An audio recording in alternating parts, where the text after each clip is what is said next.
I'm waiting to see. We may be live. We may get hung up again. Oh, it's playing, it looks like. Now, hopefully it doesn't get stuck again. And waiting, and I think we're here. Now, hopefully it keeps going. I have no idea what causes these things. Unfortunately, it's not something I can really prepare for beforehand because it doesn't happen until you go live. So I can be as prepared as I want, and yeah, one of those days. Okay, so again, I mentioned this earlier. If you guys want to get the reference photo for what we're going to be doing tonight, you can head over to patreon.com/Lachri. It is free. You don't have to be a member. Everybody can get that there. I'm going to be working on a Frederick's watercolor canvas board to make sure... Oh, there's wet oil paint still on my easel. I should probably wipe that off. That could end up being an issue for me. Oh, there's a lot of it. What in the world? I made quite a mess. Don't want that mixing in with my acrylic paint, but I'm working on a Frederick's, reaching all the things I'm throwing on the floor, Frederick's watercolor canvas board. This is an 8x10. The reason that I'm going with this one versus something that has more tooth is that all the little teeny tiny details I want to get on the bird are going to be super easy to do on this. So we will take that label off. And if you are, hopefully you've already done it, being that you had a half an hour to wait since we're getting started so late, you can draw out your bird beforehand like I did here on another piece of paper. It will save you a lot of time once we get into the rest of the painting. Now I am going to paint a base layer of gray for my background. I'm going to go black and white for the background completely and airbrush a damask print on. So all I need to do for now is paint on that background. So when I mix my paint, I am using a palette like this. Actually, let me switch so I can make sure you guys can see. There we go. So I've got a metal palette. And when I'm mixing my paint, all I'm doing is taking a little bit of water on my brush, and I'm going to mix the two together slowly. One little bit into the next. And I'll actually switch camera screens there so you can see. But see how I'm kind of mixing that in until I get the shade that I want. I actually want mine to be really pretty light. So I'm going to keep pulling a little bit more and a little bit more until I get the color where I want it to be. And there is a little bit of water mixed in with that.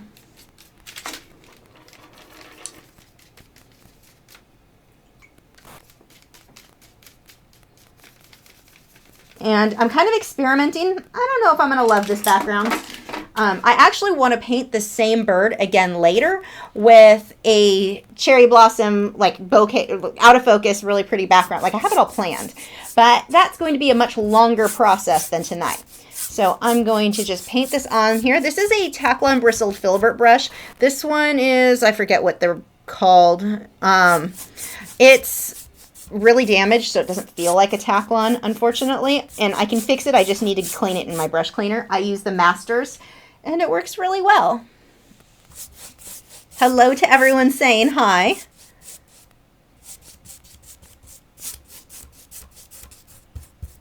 And yeah, the timing on when it says it's going to be live and all of that stuff, it's just kind of messed up right now because of what we just had to change to get this stream going. And I just picked a time because you have to pick something in the future. So I just picked one hoping we would be ready to go live by then.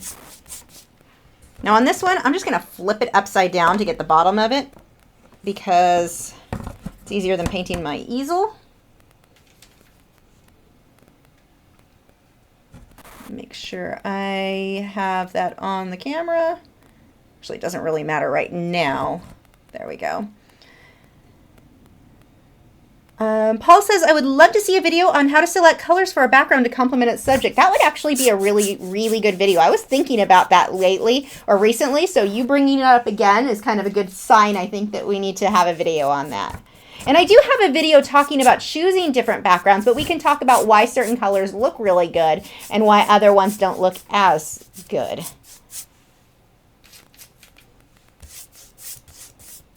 So get that all painted in there.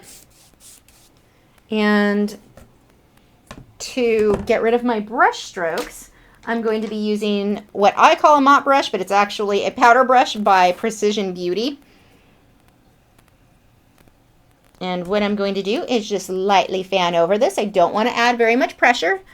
And I'm just getting rid of any brush strokes that I have. I don't care if a little bit shows because of the way that I'm going to airbrush the background anyway. It's going to pretty much cover everything.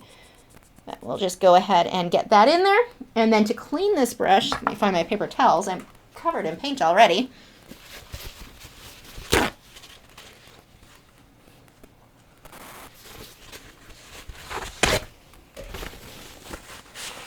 So to clean this guy, I am just going to dip the very tips of that brush in the water. I don't want to dip the entire brush because it would get too wet. It's way too absorbent. I just dip the tip in the water and then rub the bristles in a circle on a paper towel to dry it back off.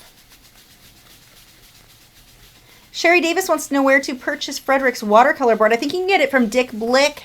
Jerry's should have it. Here locally, I get Frederick's canvases from, what's it called? Azel Art Supply, ASEL, I believe. Let me see. Do I have this turned on? Ah, dang it. Don't have my hair dryer plug on. Hold on one moment. I have to unplug some stuff and move stuff around.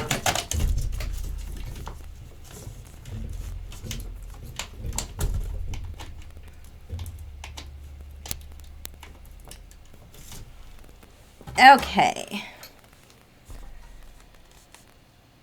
Barbara Lovelace says, I'd like that too, a video on lighting effects and shadow. Okay, plug your ears.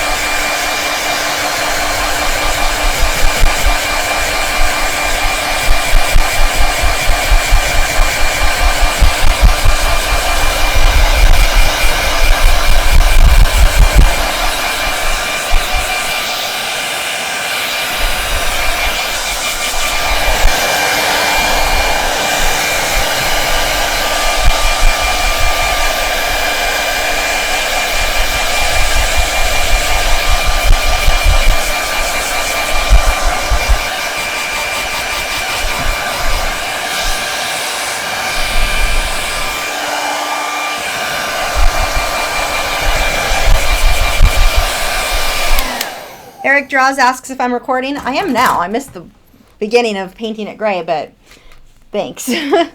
Okay. Linda says it's her first time, or her fault for me having so many troubles. It's her first time here. No, I have these troubles just about every week. It seems like there's always something causing issue. So what I'm going to do now, I want to use my damask print for my background. And actually, I'm going to try something a little different because when I airbrush that normally I would lay it flat and lay the template on top of it or the stencil on top. But my canvas is not lying flush with the, like I can't really do that in the video. So I'm going to try taping this. I don't know if it's going to stay or not. Let's find out. I may make a fool of myself. Mainly because I can't work tape. Oh my gosh, I'm impressive. Why is this so difficult for me? Okay, tack that. I don't know if it's going to really stick where I'm doing this. That's not going to want to hold. I can already tell.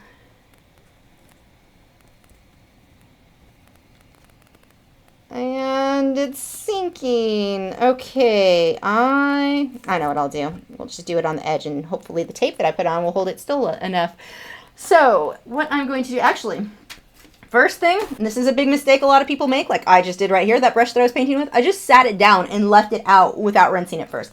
That's why this brush is damaged, because I keep doing that. Rinse your brush whenever you're not actively painting with it. It's not in your hand, paint going on the canvas. Rinse your brush out and then set it to the side. Don't set your brush down, and especially if you've ever oil painted before, and this is why I'm doing this now, when we oil paint, because that's what I'm working on besides this project at the moment, you get in the habit of just putting a wet brush to the side. You can't do that with acrylic paint. Make sure that it dries.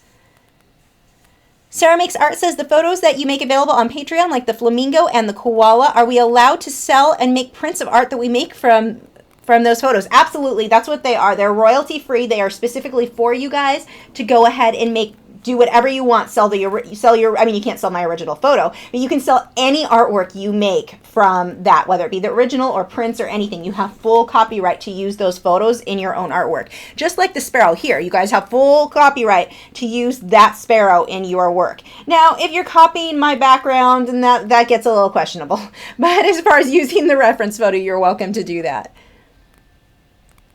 Nicholas asks if I have ever done digital artwork. I have, and there is some on my website. If you look at there's a bunny in grass in my gallery that is. Mara says, I've heard you should mask up, close off your room, etc. when airbrushing. And it depends on how messy you are with it. There's not... I wouldn't say that you always have to. I would say if you're doing a lot of airbrushing, wear a mask. But masking off the room, I don't really see that as being necessary. Now, this room will get dustier as I work, but the airbrush dust is dry completely before it lands on anything. So when it lands on the shelf next to this, all I have to do is dust it. It comes right off. The same, my desk, everything will get covered in a fine layer of airbrush paint, but it comes right off. So not a problem at all. Okay, let's see if we can get this semi-even. And this mask print is one that I made myself with a silhouette, the Cameo silhouette cutter. You can make your own stencils and such. And I'm going to need another piece of tape to lay this flat. Rachel says, hey, I was wondering what your process was for drawing the lines before you start the piece. Like the very sketch, I'm having a hard time getting it very accurate. You know, it's hard. I don't really teach how to sketch because my brain does not necessarily work the same way as everyone else's. And so like if you saw the Smart Art Box video that I did this week, watch how I start sketching. I'm just kind of blocking off the general shapes, my proportion, how big I want the head, how big I want the body, and then I connect everything. It's not one of those where it's just this huge, there's no math involved. There's no science. It's like, it looks like that to me. It's just how my brain sees it. Some people would need something to be much more accurate in order, or a more, draw this circle and connect it with that circle. It depends on what's going to work best for you. The other way you can do, which is what I've done for tonight's project, is to actually trace the project onto the transfer paper and then trace that. Oh, good. My airbrush isn't clogged tonight. So that's one thing going better than last week. So what I'm going to do is airbrush my damask print. It's going to be white. Now, I don't care if this is perfectly flush or if it's perfect at all. I actually kind of prefer it to be a little bit messy looking. Now, when I airbrush with the Createx paint, I put a little bit of water in there and then just a couple. Oh, this isn't even been opened yet. Does this one have any in it? It does a little. That one already has water in it though. Just a little bit of paint mixed with that water. Oh good, there's enough, should be enough in there. I don't have to open the other one. And I am just going to lightly airbrush over this.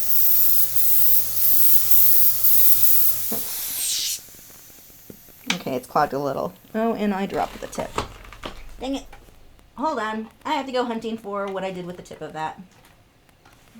Or maybe I'll just have to leave it alone until after the video. There we go. So what I'm doing is just running the airbrush back and forth evenly.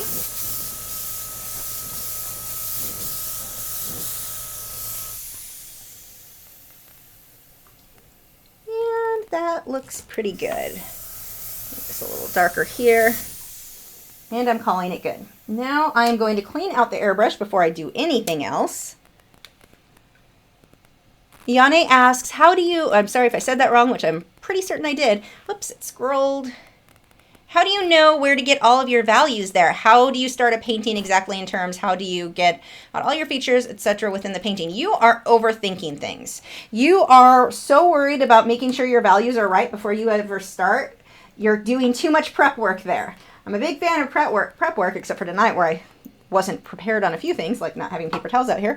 But you're overthinking it. Copy what you see. Get a good reference photo and teach yourself by copying what you see. It's not as hard. I can just tell by the way your question is a good question. But the thing is, you're overthinking that. If you've drawn a lot, if you've experienced drawing a lot, that's going to start coming natural to you and you won't really even have to ask those questions.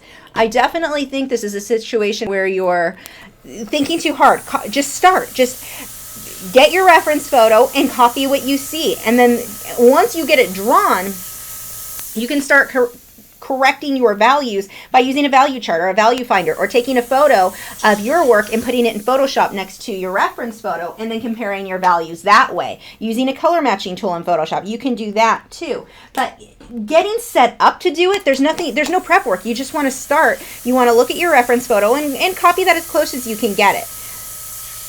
And then go from there. Like I said, after you get started, you're going to be able to see a lot more. I should finish this from that point. But worrying so much about that right now is not really going to do you any good. Start the drawing. Don't worry about don't worry that your values aren't going to be perfect yet. Just start.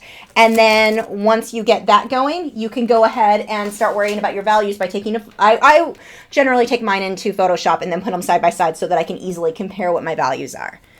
Wild Portrait Artist says, random question, I know you use Liquitex Basics acrylic paints, but what is the difference between heavy body and the soft body paint, and what makes you use one over the other? The soft body I only use when I'm working with the, what's it called? The pouring medium. It's thinner. It's still got really, really thick pigment, but it's thinner. It's not as thick and clumpy as the heavy body. Like the heavy body I could use with a palette knife, it's so thick. The heavy body dries super fast.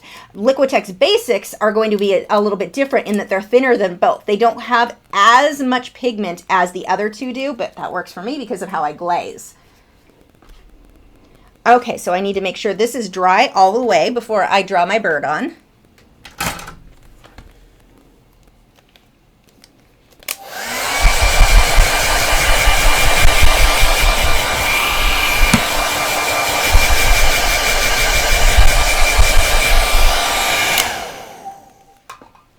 I'm going to be drawing this or using the tracing and transfer paper mostly in my lap because that is how it is comfortable for me to draw. Let me grab the tools I need. Devin says, do I need to gesso a wood panel or a skateboard for acrylic paint? Yes, if you paint straight onto the wood, it will generally kind of soak into it. So if you want it to stick, and if you want the wood panel to show, just use a clear gesso. Those work really nice, but that will keep the paint. Otherwise, when you touch it on the wood, it just kind of spreads out. If you want to keep nice clean lines, use gesso. But again, you can use the clear gesso if you want the wood grain to show through. Okay. So now I'm going to take my transfer paper. I'm using white transfer paper. Probably should have used black on this one, honestly. Let's see how well this will show up. I may have to grab the black. And what happens is when I just trace over that, my lines will be there. Oh no, I can see that fine. There are two types that I use. I have graphite transfer paper and I kind of hate it. It's just not my favorite. That one's a grayish tone. I use the black or the white from Low Cornell. And what I'm going to do, I just put the transfer paper under there. I want to tape my tracing paper to the board. And even if you're freehanding your work, freehand it to another piece of paper, trace it, and then use the transfer paper to transfer it. It'll keep your actual canvas very, very clean. So it's not, this technique that I'm using here, it doesn't mean that you have to trace. Draw it however you want. But that if you use tracing and transfer, you're going to get much cleaner results. Plev says, when you're painting, do you think about other things, or are you laser focused on the painting? I think about all the things. My mind is always all over the place. It's kind of a problem. Yeah, no, I'm generally making sure there's no paint under here before I set it on my lap. I'm generally listening to audiobooks, so I'm kind of thinking about whatever is going on in that book. But yeah, my mind is all over the place. You'll get to the point when you've been painting for a really long time where it's just second nature. You don't really think, the brush is almost just an extension of your hand, like just writing things down or making doodles. You're just so comfortable with painting and drawing. But that comes with time. It's not like one of those things where if you're like, wow, I don't feel like that right now, I'm never going to feel like that. You will. You'll get that way just from practice.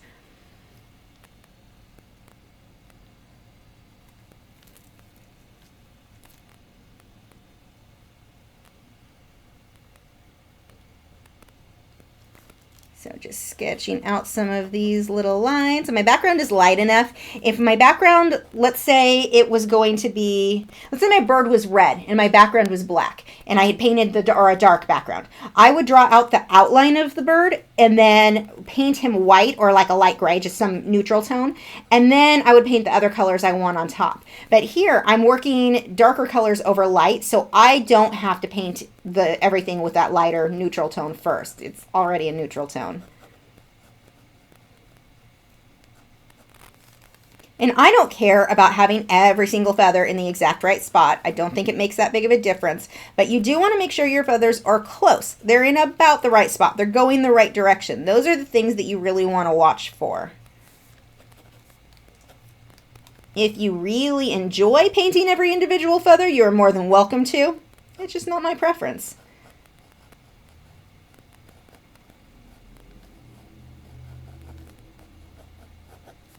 There are a lot of little feathers I'm sketching, which is kind of funny because I'm pretty sure I'm just going to paint over them and then freehand over it. So I'm kind of wasting time putting this much work into making sure all these little sketchy lines are in there. I'd rather have too many and then redo it than not enough and wish I had more. Now, when I draw things out on tracing and transfer paper like this, I save the tracing paper until I'm done with the project. That way, if I have a layer where I'm like, wow, I lost those feathers, I can't see them anymore, I can just put the tracing and transfer paper over it again and redraw that on top of what I currently have. So it's a really helpful tool. Drawing in the little feet that you guys can't see. I know this is super exciting. Rachel says, when you sit down to paint, draw, etc., do you, whoops, scrolled out of the way. Do you sit a long time without leaving, or do you allow breaks? Just wondering. I usually allow breaks. I usually will get up, like my dogs will want to go out to go to the bathroom, so I end up walking out for that. If I sit still, like even with this, sitting still for 2 hours, my back will be really sore by the time we're done. I don't typically sit still this long. What I was doing last spring, and if my allergies don't get too bad this year, I'll plan on starting the same thing. But I'm missing toes in here. I would go out once an hour. I would go walk for 8 minutes. It's 8 minutes to walk around my my building, and so I would go and do that regularly throughout the day. And that really, my back felt so much better than it ever had before. So I'm gonna have to start doing that again. But if you sit still too long, especially if you're hunched over drawing, you can definitely cause a lot of strain on your back. Is that enough? Yeah, we'll go with that's enough. I can draw more in later if I need to. Okay, putting the tracing and transfer paper away. Wedding Times Peach 97 says, my friend always tells me to start selling my work, but I have too much of a personal attachment to them. Does that ever happen to you? Yes, it does. There are a few pieces like I've got, you can't see it right now, but I've got a giraffe with butterflies that's hanging on my wall. There's just something about that piece I love. So it's not currently for sale. I've never had that one for sale. I've got my flamingo with the bees. That one is on my living room wall. That one I don't currently have for sale. What other one do I have in there? Flowers, my roses with the goldfish. That one is one in my personal collection. So yeah, I definitely have some that end up being kind of like, those are mine. I'm keeping those, and eventually I probably will sell them. But right now I'm attached to them, so I'm not selling them. I think that's totally okay. The problem is when it's all of your paintings. Although I do remember when I first started painting and drawing, I think I felt a lot like that, where I was just super attached to I thought everything that I created was super, super special. And as time went on, I realized they're not as special as I thought they were. Now I like my new ones. My new ones are my special ones. And it just kind of kept rotating. So it got to where it was easier to sell older ones because my newest ones were what was special. And I think the thing to get out of that is just to keep painting and drawing, keep creating, keep producing, because then you won't be as attached to all of them.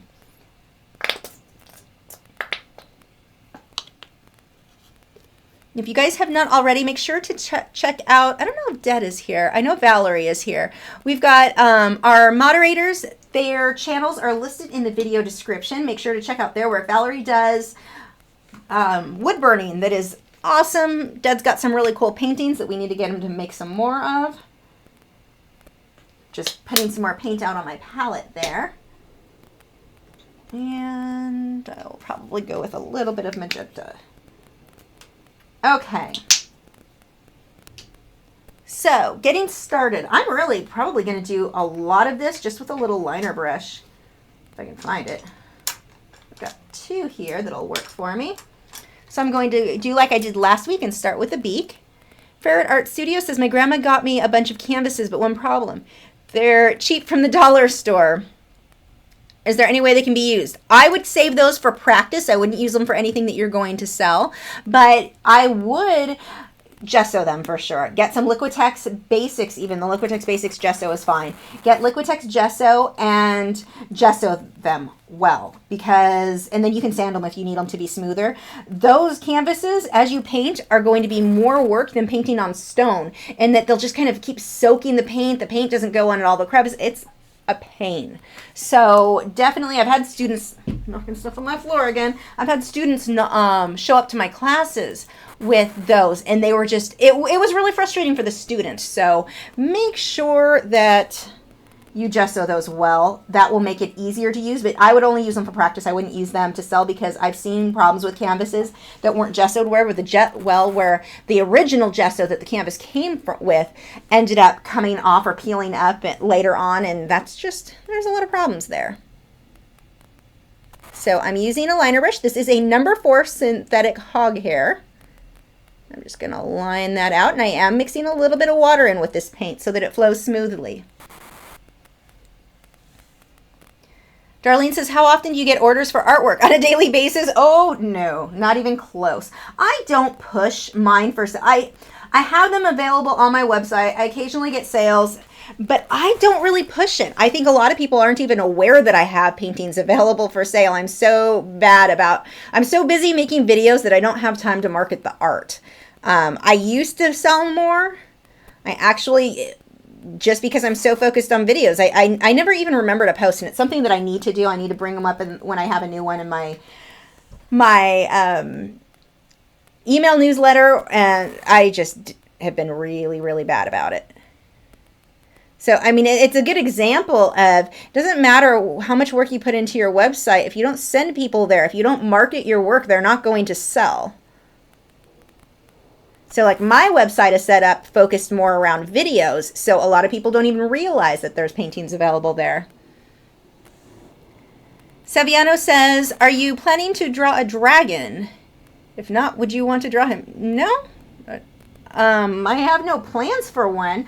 I don't do fantasy art that much. I mean, I do some surreal work, but not actual fantasy. I occasionally do fairies. But that's about the extent of where I am. But I'm not going to say I never would. I just don't have any plans right now. I change my mind every 5 minutes. So he's got some little feathery hairs in through here. Now I will have to pull some blue reflection onto his beak later on.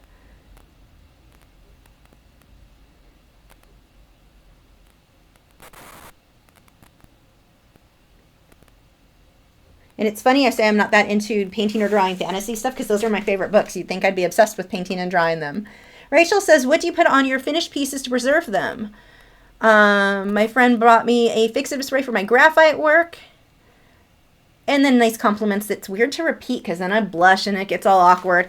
Thank you for your compliments. But for graphite work, yeah, a fixative spray specifically for graphite. Mine, I think I have one by Krylon, but I think I've got to place an order with Dick Blick tonight anyway, so I'm probably going to try some other ones and see if I like any of those better.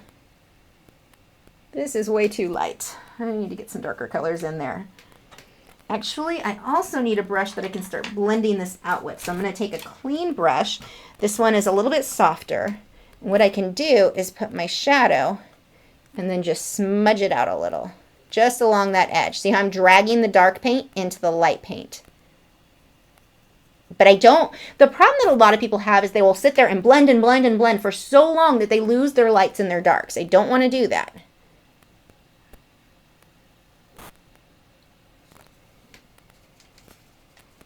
Now, one of the reasons that I like Liquitex Basics so much, they stay wet so much longer than the Liquitex Heavy Body. I have a full set of the Heavy Body, and they're good paint.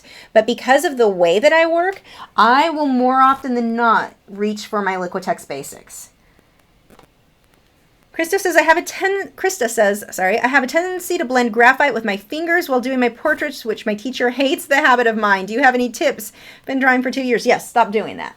You're going to get the oils of your skin, which affect the graphite and all of that, and it just doesn't play nicely together. And you don't have as much control usually with your fingers. Now, I'm not going to say there's never a time that I don't blend with my fingers, but I do think it's better to get used to working without using your fingers with the art. There are times, like when I blend with the powder blender recently, I've found that I do like blending with my fingers on that, but it's a little bit different with the colored pencil and how it reacts with the paper if you do have oils of your skin touching it. So, JPC13 Art says, I can see your flamingo painting in the background. That is hands down my favorite painting of yours. Thanks. I like that one. It's not my favorite, but I do like that one. It was sitting on my floor behind the door for a really long time. And I decided, and that easel was just sitting against the shelves there. Everything was in the way. And I'm like, why don't I just set that up? Get them both off the floor. Anthony says, do you get paid differently on YouTube when doing live videos? No, it's the same, basically. The difference is that the video is longer, and so it tends to rank better. Well, we don't really know. YouTube's been changing their algorithm, and no one's really certain yet what's working or not working. It seems like longer videos do better, but the longer videos, you can put more ads in. Some people, there are a few videos I've watched lately where the people have put in an ad like every 30 seconds. I swear it felt like 30 seconds. It was probably more like 2 or 3 minutes. Every few minutes, a new ad popped up. I actually, one of those times, wondered if YouTube was just glitching out because it was just non-stop ads. But because I'm all for ads. I mean, everyone needs to make money off their content. But I'm adding a highlight here, by the way, on the beak, just that little shine.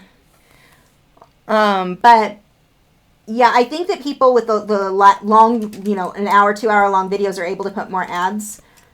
I don't know if mine play more ads. I don't choose, like I haven't chosen an option to make it more than the normal one. Ferret Art Studio says, I just put up my website, but I need a reliable printing company to be able to put up my prices. Oops. Do you have any tips? I use Fine Art America. I've been pretty happy with them because I don't have time to ship prints. I don't have time to anything involved with shipping anything really anymore. So I'm adding some darks around the beak here, just little details. So Fine Art America works really, really well for me. And you just put how much you want to make on each individual print, and then they add their fee on top of it. So it doesn't cost you anything to get set up. And if you have a website like, what am I using? WordPress. You can integrate it, depending on your theme, into your WordPress site, which is really nice.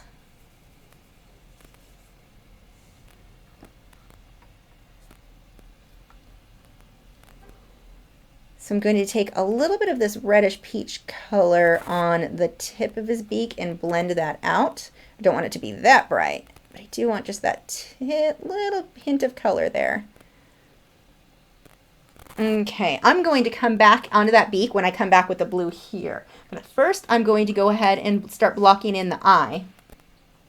So the eye, when you first look at it, you may think, okay, it's just black, but it's not. And especially in this photo where and you can enlarge it enough to really see everything, it's really a dark brown with black in it and then the highlights. So I'm going to go ahead.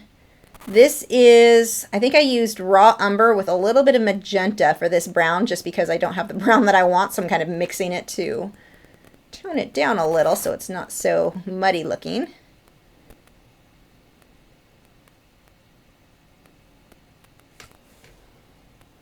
And depending on the light of these little birds, sometimes all you will see is black. It really does depend on how the light is hitting it. I know even my little chicken, it looks like his eyes are just little black balls, but they're not. When the light hits it, you can see the brown. So that's why I'm starting with this dark brown, and then I'll just put the black on top.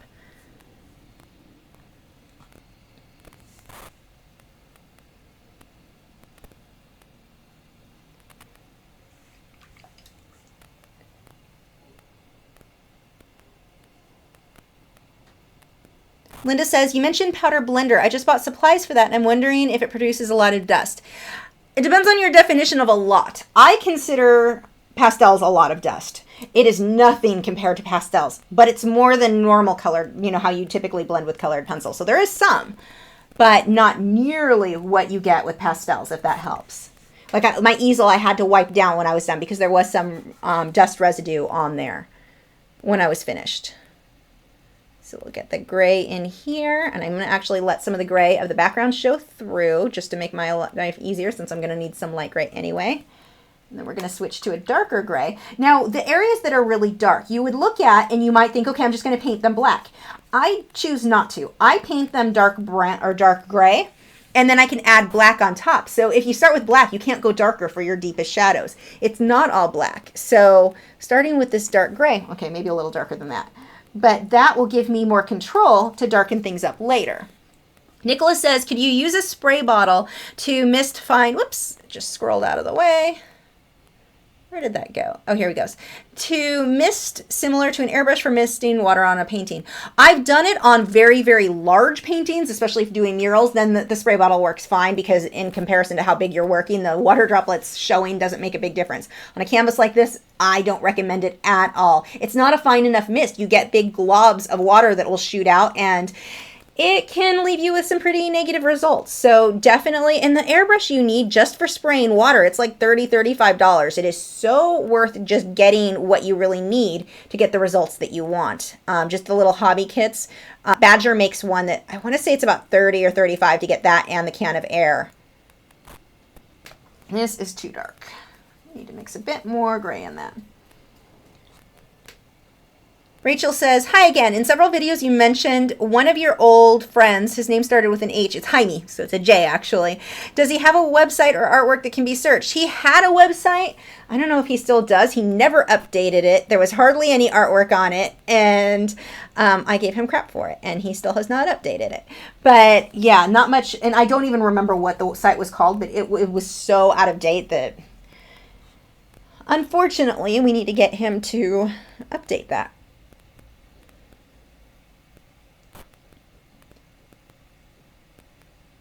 So I'm just kind of sketching in here where these darks are going to go.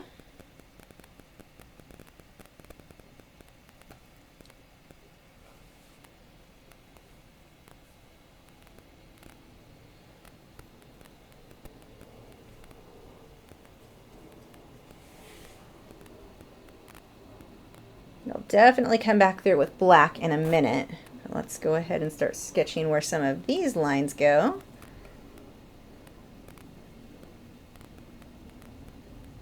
And these will need to be a lot darker too, but I'd rather start with that mid-tone first so I have control to lighten and darken it so I get those 3 different values of light, medium, dark easily. Okay, while that dries, I'm going to go ahead and add the black to the eye. And this is straight black.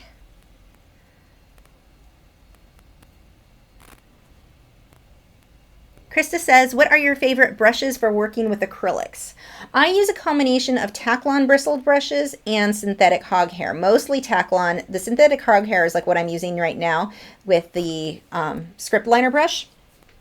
And this one is actually, it's the generic from Hobby Lobby. While I do not like generic art supplies, really like this brush, or you know, some of their generic paint brushes. I hate their generic paint, I hate their generic canvases, but I like their generic paint brushes. That is not a circle. This is the wrong brush. I really should switch to my number 2 for this. And yet I continue to keep going. That's okay, I'll need more layers anyway. Okay, I've got a really dark shadow here. We can throw that in there now.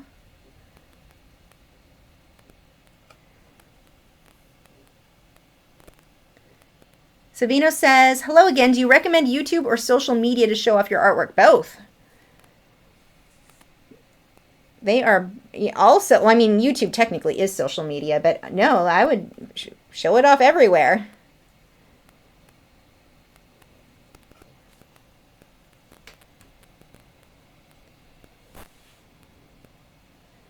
Yaneth says, what is your favorite painting or drawing that you've done? Depends on when you ask me. Right now, I'm still in love with the flamingo, the round one. I mean, just looking around here, I don't know. I like different ones for different reasons, and it really depends on when you ask me. Because if you ask me tomorrow, I may have a totally different answer than what I've got today. I've got to round these off.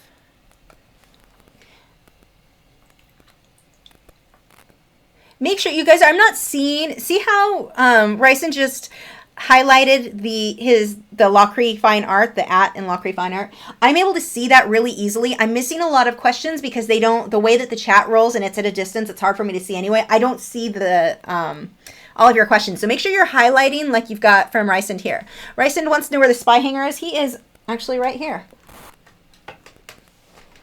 He's still here.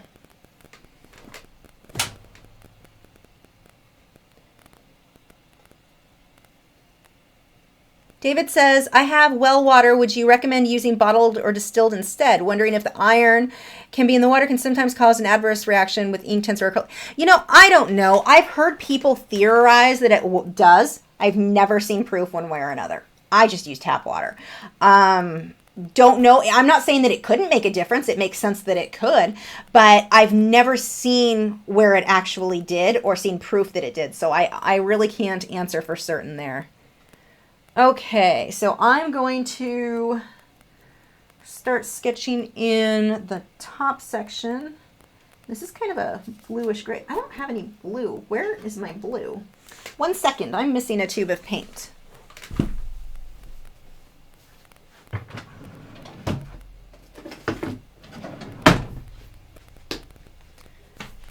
Okay. You can see how Valerie has highlighted the Lachri fine art. Makes it way easier for me to see.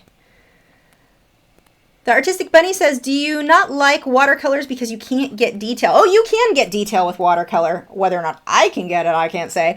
But you can absolutely get detail with watercolor.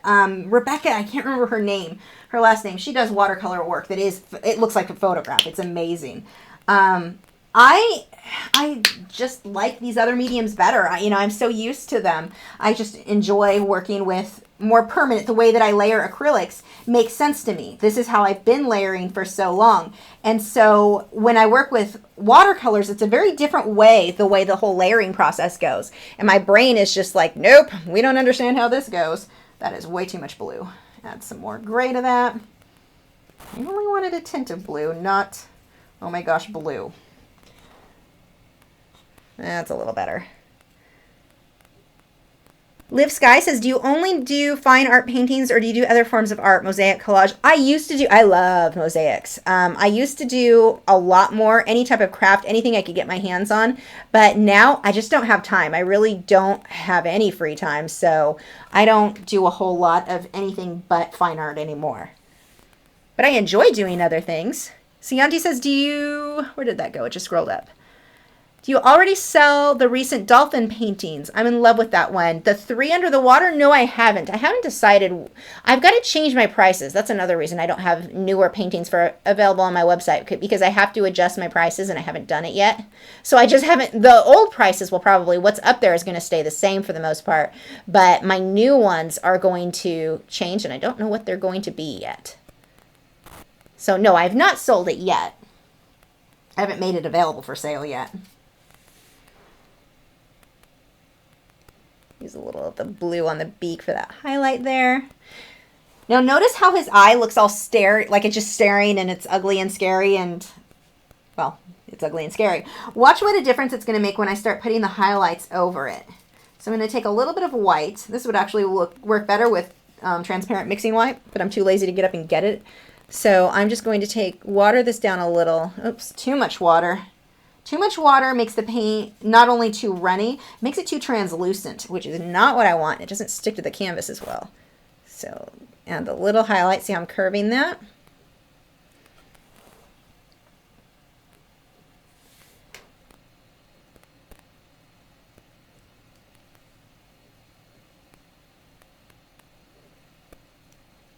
Okay, and I'm going to mix that to a gray a lighter gray and go around the edge. Ferret Art Studio says, I see artists using markers and then going over them later with polychromos pencil. Would this cause any problems? Well, most markers are not light fast, so that's an issue. You're not going to have them last long term. The Winsor & Newton pigment markers are light fast, so that's an option. But Polychromos and Prismacolor I do not like. I tried that with those and it didn't work well, but the Caran d'Ache worked beautifully over the Winsor & Newton pigment marker. So you can mix the medium, but you have to remember that most markers are not light fast, so you're not really going to be selling them anyway. So if it looks good in that case, if you're just making prints, then sure, go for it. So I've got this whole light section around his eye. I am now working on there.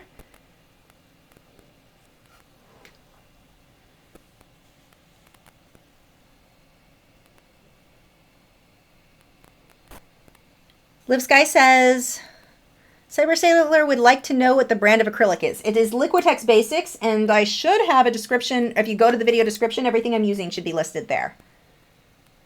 Okay, I'm going to let that dry. I'm going to get a base of this reddish brown color. I'm going to switch brushes. This one is it's also by Master's Touch. It's a flat brush, a synthetic, a Taclon bristled flat. And I'm going to mix what color is that? I'm using red oxide, and in order to make it more of the darker color that I want, I'm going to put a little bit of my magenta in there and a little bit of black. And it's going to give me a nice rich brown color.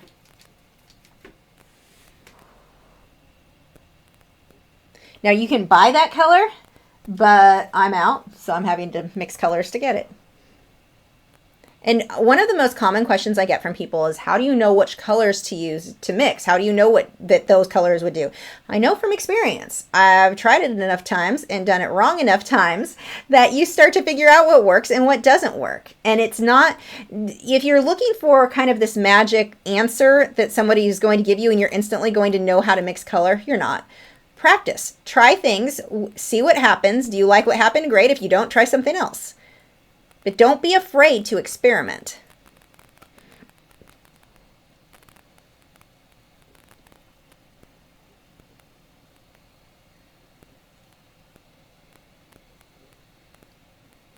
Okay, I'm going to use this now for some of these feathers. We'll just block these in. Actually, I can probably paint his entire back. And this, I'm going to show you why having your drawing on a separate piece of paper is handy. I'm going to go ahead and fill in his entire back with this color. I'm going to paint over those feathers that I drew in. Not even going to worry about them. I'm going to go down to here.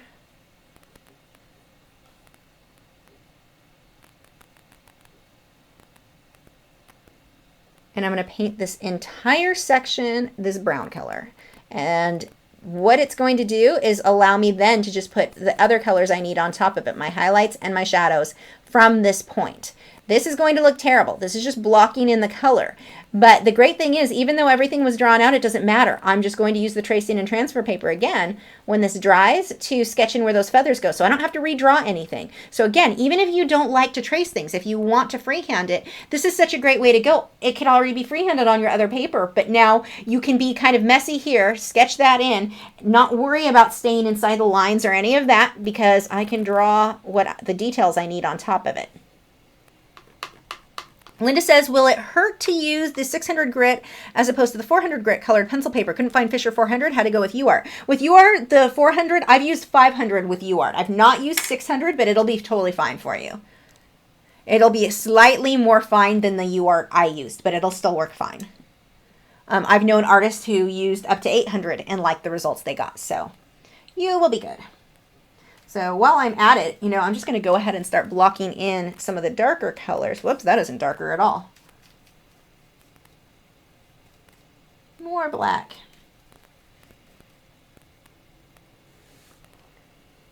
There we go. Start sketching in my values here. I know that one's going to get a lot darker back here.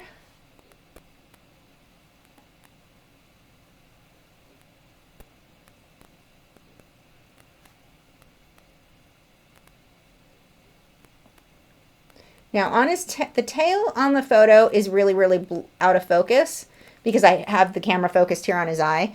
I'm going to keep it more in focus on my drawing for this one, just because it wouldn't make sense being that my background isn't out of focus. It really just wouldn't fit. So I'm going to sharpen up my edges and my detail on mine.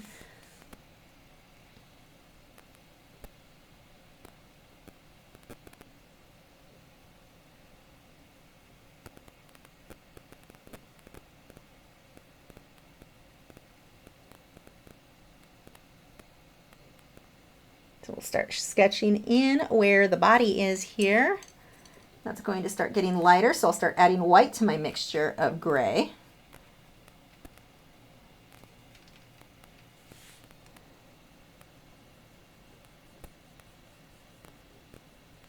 It's kind of funny, as I was taking photos of this guy at the zoo, I have a feeling that people were looking at me because we had the macaws were right next to him. These guys were flying around, the macaws I was taking photos of. But these guys were so cute. And so people were probably like, why are you taking photos of sparrows when you've got these big, majestic parrots sitting here posing for you? And I'm like, no, but the little birds. So yeah, people walking by probably thought I was ridiculous. Not that that's the first time that's happened.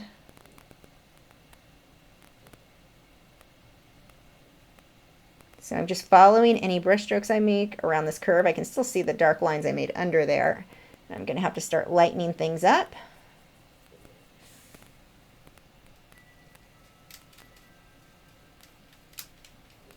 Rachel says, great job so far, by the way. Thanks. Question, in order to become better at a certain medium, would you recommend doing entire pieces of artwork or just rating quick doodles and sketches? I say do what you're interested in. I was never one to really enjoy doing small studies. I always liked, when I started off, I would do big pieces. I mean, they weren't great, but I would do big pieces where there were tigers and fish, and yes, I was combining the two, and all kinds of things mixed in the same scene. That's how I enjoyed working and how I got a feel for the paint. I was painting something that I enjoyed, and I think that matters more than what you choose to paint. Paint something you're interested in, something you're going to finish. That seemed to make the biggest deal for me, is that I was interested in it. Now, studies, I think that there is definitely benefit to painting smaller studies and really getting, it's less overwhelming, I think, to paint smaller things. But for me, I had no interest in that. I wanted to paint the big projects, so that's how I started. Now, a lot of students, I would never start them off that way, because some students, that would have been the most frustrating thing in the world. They wouldn't have wanted to spend the kind of time I spent on some of those projects. So I think it really depends on the person, what you're personally interested in.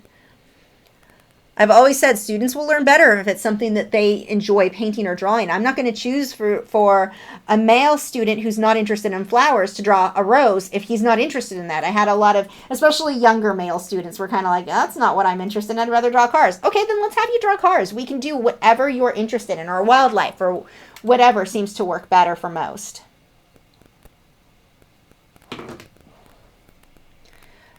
Lima says, have you ever tried using an extender for acrylic? If so, how do you use it? I don't recommend them. And I don't know a single artist who is really good with acrylic who uses them. Everyone I know, I'm not saying that there aren't anyone out there who uses them and likes them, but most of the professional acrylic artists just paint like I do, or paint fast. The extenders just, they gunk up the paint weird. I do not like the results I get with them at all. Bacon says, hey, did you ever do an artboard in high school? If you do, I don't know what you mean by an artboard, so I'm going to go with no.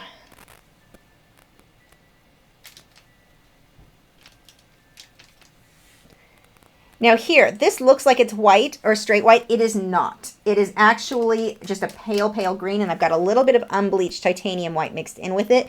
That way when I come back through later with the white, it'll still show up. Just kind of blocking out approximately where these lights and darks go.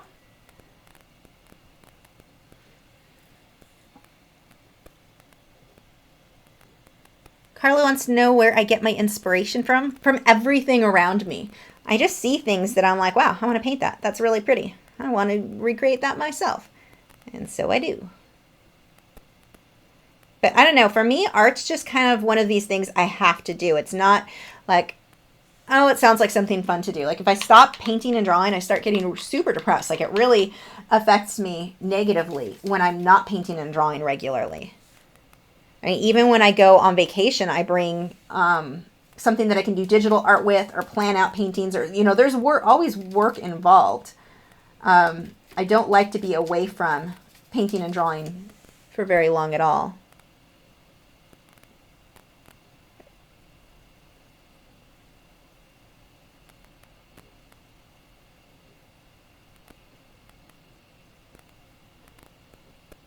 Pulling some of these colors down just a bit more.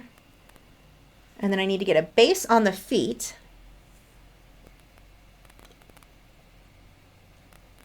Fiddle Jewel says, love hearing your chimes.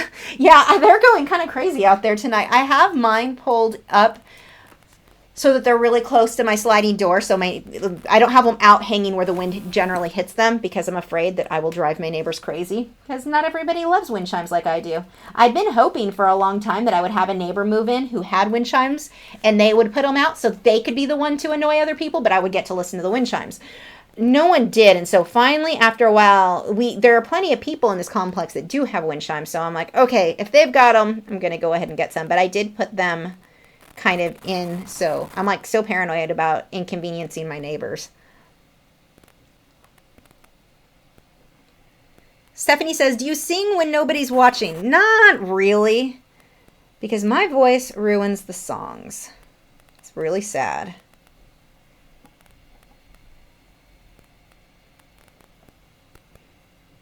You guys can see how Valerie is highlighting the Lachri Fine Art. It makes it easier for me to see your questions. Without that, I end up missing them.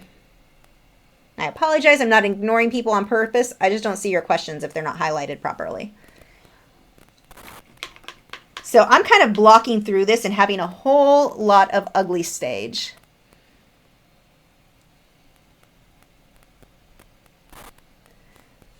Okay, I'm going to just block in a little bit of, actually this would not be the right brush for this, what he's sitting on. Now, what he's sitting on in the photo, I'm not going to paint all of that. I just want to paint a hint of it being there.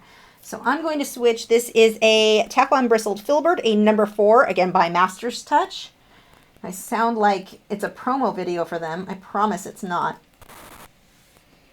I just want to kind of sketch what he's sitting on loosely. But I'm going to let that fade out into my background.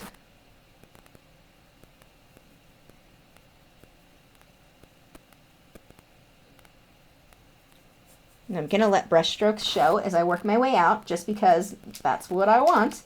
Not because it's the right choice to make, just because that's how I want it to look. Just want it loose and sketchy as it fades out. A little bit of green on there. Kind of an ugly green. I'll rinse that off. I want to get some more of this yellow. It's not really yellow. It's actually, what color am I using here? Oh, I think it's the one I threw on the floor, so I can't tell you. I think it's raw sienna. Pretty sure that's what this color is. Mixed with some unbleached titanium white.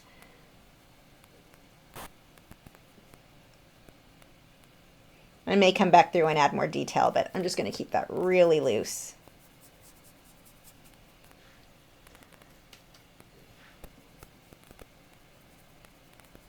I'm not going to make that at all realistic. The bird, I do want to be realistic. That part, not really. Okay. Sherry Davis says, where can I find this reference photo? You're going to go to patreon.com/Lachri and it's posted there. You do not have to be a member. It's free for everybody. Okay, I'm going to take the hairdryer out, plug your ears. I'm going to draw this.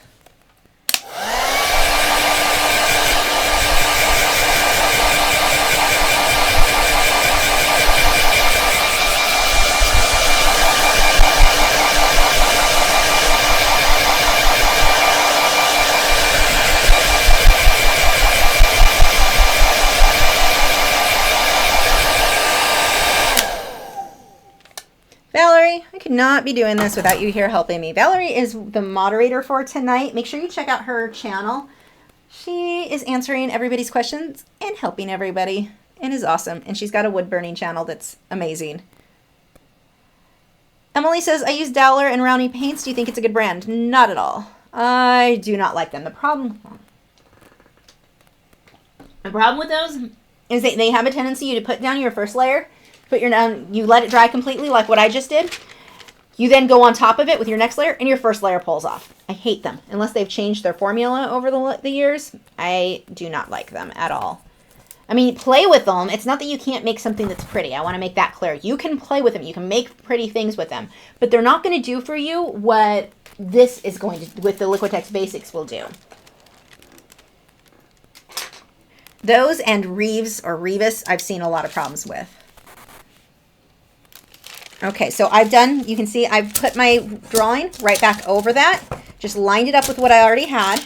I'm going to put my transfer paper and I'm going to re-sketch out where those feathers are. And I'm going to do this on my lap, so unfortunately you guys won't see this, but I think you can figure out how to trace over your drawing. So, just in case you can't, I'm just taking, this is a stylus. This one is actually for nail design or nail art. It's like 99 cents versus the one for art was a lot, like $7. So it's way cheaper to get the ones that are for nails. And they do the exact same thing. You can also use a ballpoint pen that is out of ink. And you just lightly go over whatever you drew out for your feathers.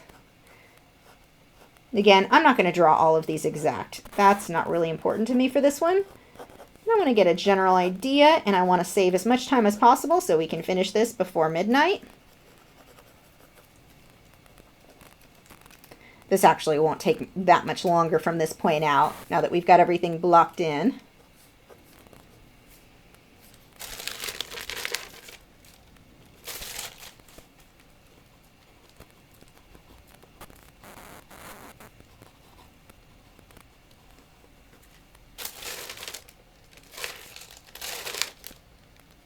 Okay, I think we are good. So when you lift this now, you can see those white lines where my feathers are all back where they need to be. And let me make sure that is back. Jacob wants to know if I've ever painted using oils. I want to know how long you've been around, because like, I don't know, at least a fifth of my videos, well, maybe not that many, are in oil paint. Yes, many of my videos are in oil paints. Rhonda wants to know if my dogs, hope your puppies are girls. Yes. Why? I'm not sure why. And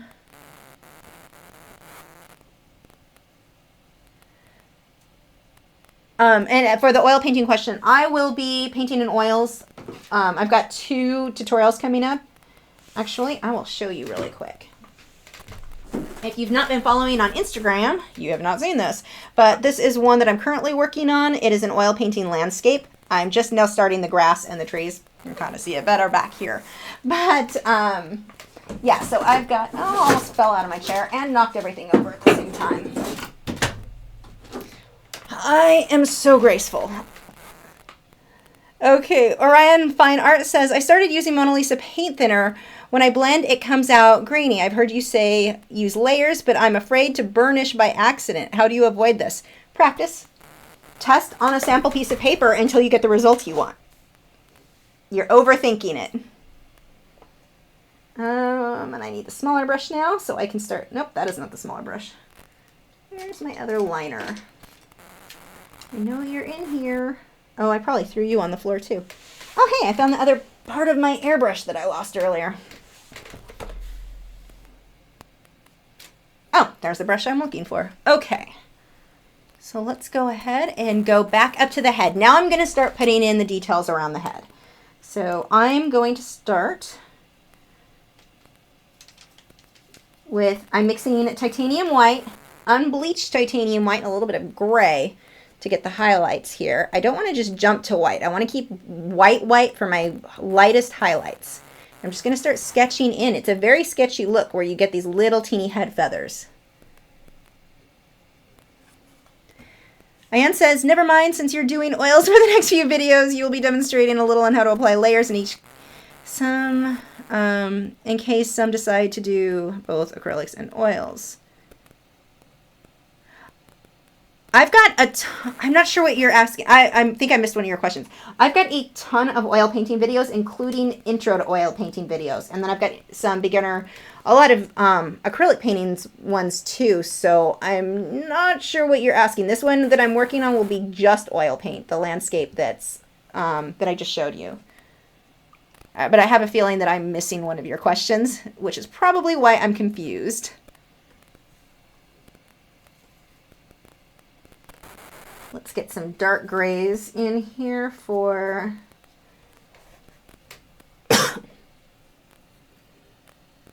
start sketching in these head feathers. Now these are not just one or two colors. We've got a few in here. We've got sections of dark, sections of light.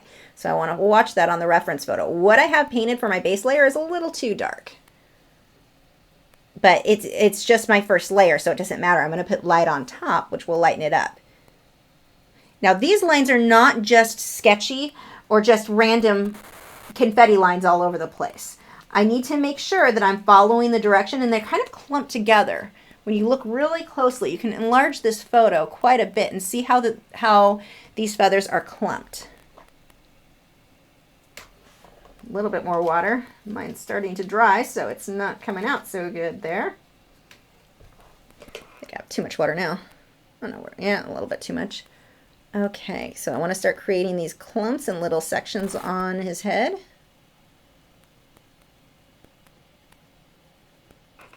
Ryan Fine Art says, will you be doing any art challenges like the Dollar Star Arts? Probably not. I don't like producing artwork that I can't sell.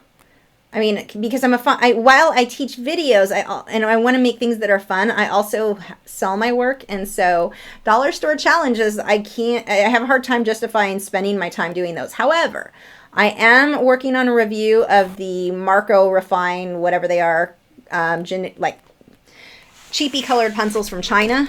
Those ones I am going to be reviewing because I get asked so often for those specific pencils. But for the most part, I don't enjoy using cheap quality supplies at all. So, whoops, that was way too much white. I did not mix something in all the way. There we go.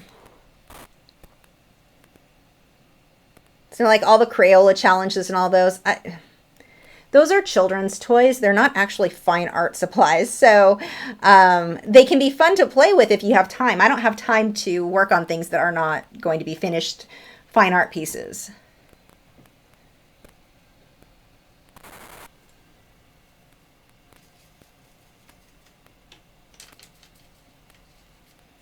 Now, what I think I'm going to do here, this is really, really small on mine. And so I'm going to make my lines stand out a little too much intentionally, and when it dries I'm going to glaze the gray color I want over it, and it's going to tone it down. But it's easier to control because I'm having issues right now where my paint is just getting it to come off the brush. I'm having to go more bold than I really want.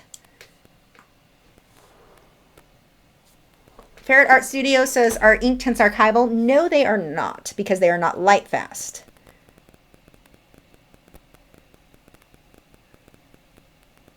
But they print really, really well. So if you paint or draw something with them and you're really not concerned about selling the originals, then they're a really fun medium to work in, which is what I do with them.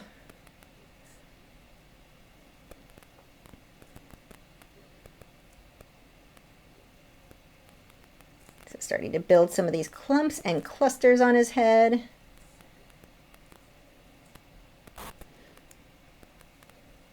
And this gray actually has to come down here. So we'll pull some more gray into this.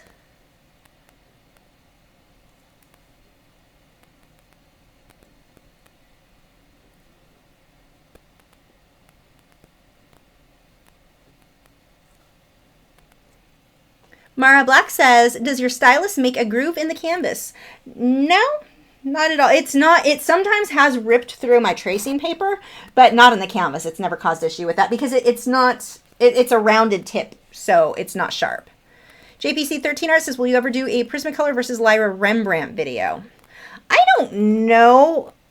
I'm not sure.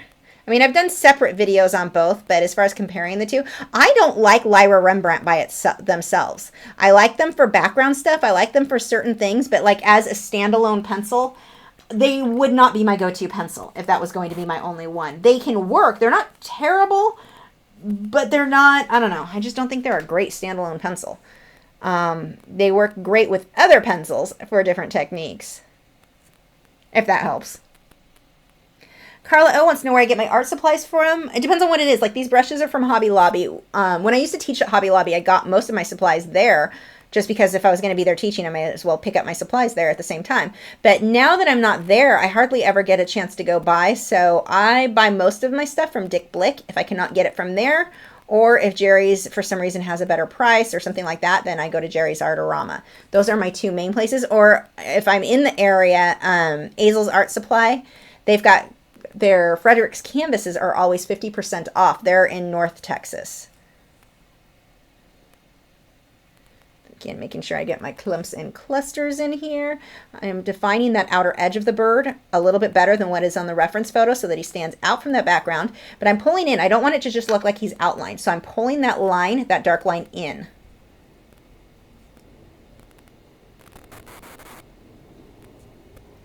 Then I will glaze over all of that in a bit. Let's go ahead and move to a lighter gray for this section. Oops, that is a big chunk.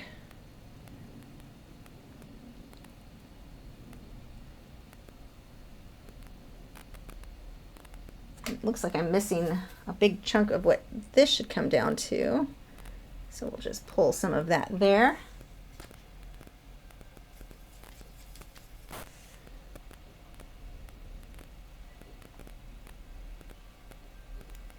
I'll have to let that dry before I go over too many details on that section. Entertain Me says, do you ever do big size paintings? If so, can you do one for YouTube, even if it takes 2 to 4 videos, please? The problem with the big ones, I don't enjoy them as much anymore. I used to love them. Now it's like 24 by 30 is about as big as I generally do. The problem with the big ones is that they are really, really difficult to film. They don't look good on YouTube for the room that I work in because I paint in the dark. So a big canvas, I can't get light on the whole thing. So you're only seeing little bits here and there. So basically, if I have a time where I'm like, I'm just interested in painting something that I think will look large, then yeah, I'll go ahead and paint large. But it's not as exciting as you would think it would be for YouTube. It just doesn't film well.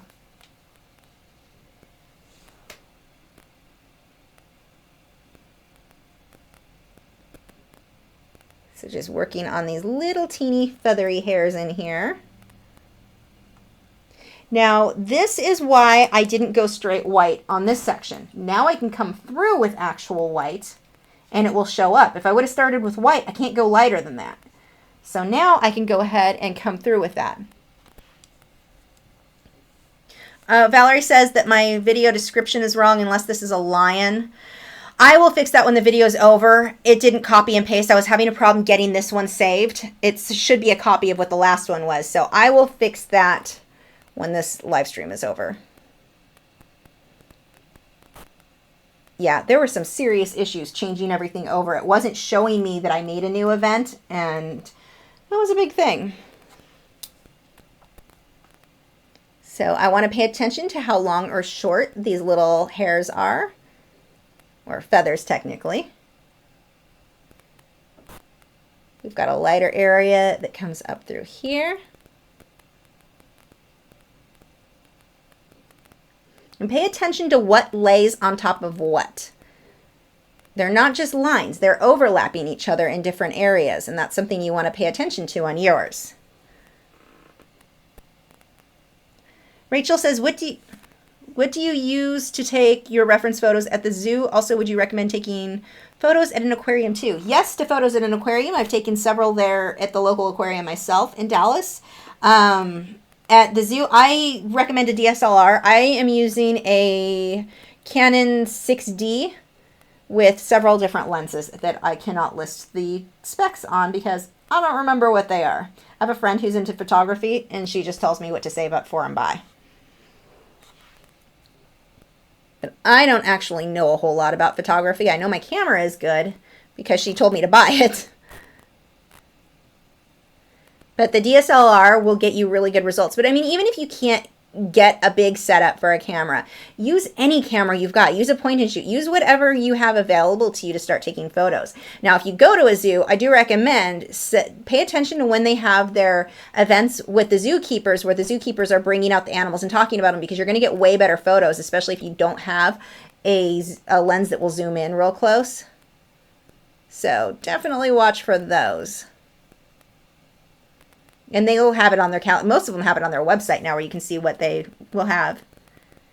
And now everyone's picking on me for the video description. I don't know why it didn't update that. I copied and pasted it from the other one. Yeah, that's not even close. Oh well, I'll fix it later.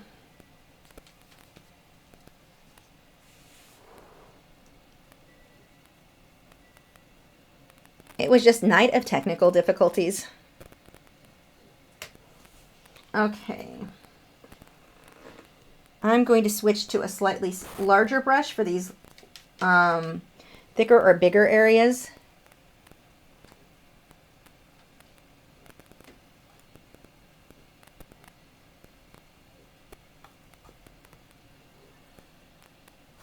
And that brown area by his head should be dry now, so I can go ahead and start painting in the light gray, the little lines there.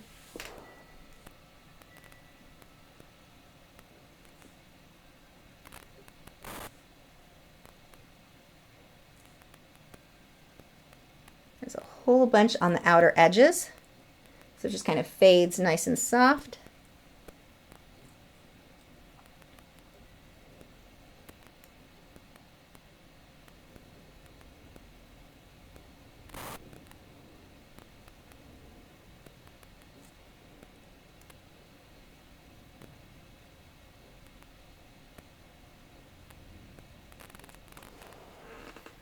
Okay, I'm going to put a few that are a little bit brighter on top of what I just did, so that they're not all the exact same color for those little lines.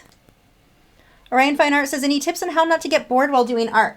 Audiobooks. I strongly suggest listening to audiobooks while you paint or draw. It makes it, for me anyway, so much easier for me to sit still. But if it's an audiobook that's boring or has a bad narrator, like the one I'm trying to listen to now, well, the book isn't boring, the narrator is just terrible, then that can make it a little bit harder. Sometimes having the TV on in the room with you helps. Sometimes that can be distracting, so it depends on the person. I used to put movies on that I had seen over and over again. That would sometimes help.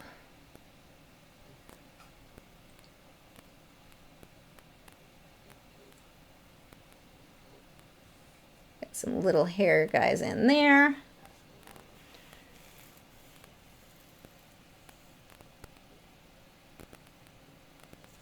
David Rook says, you just answered the Lightfast question about Inktense, but on the Derwent site, the PDF chart have the Lightfast ratings on the colors. The blocks are more Lightfast. Is that new info? Well, their Lightfast ratings are only for when they're dry. That's not, we're all using them, and the way I use them was all with water. Once you add water, those Lightfast ratings just went out the window. So for dry media, yeah, you can go by those ratings are going to be accurate. But if you're adding water, then they don't matter. You just thinned them out, and now those Lightfast ratings aren't going to be the same.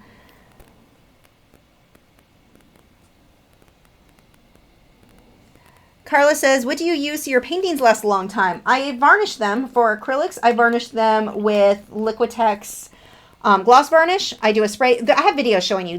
Look up Lachri and varnish paintings, and you'll get both for oil and for acrylic. But for oil, I use Gamvar by Gamblin, I believe. JPC13 Art wants to know what book I'm listening to. It is Warrior by Karen Lynch. It's the main male's point of view from the first 3 books of the Relentless series. I love them so much, but this narrator is completely monotone and it drives me insane. Like, he's putting me to sleep and he's ruining the book, and he's really bad. I don't know how he has a job as a narrator, because he doesn't voice act. He just reads, and it sounds kind of like if I was reading an IKEA instruction booklet on how to put together some shelves.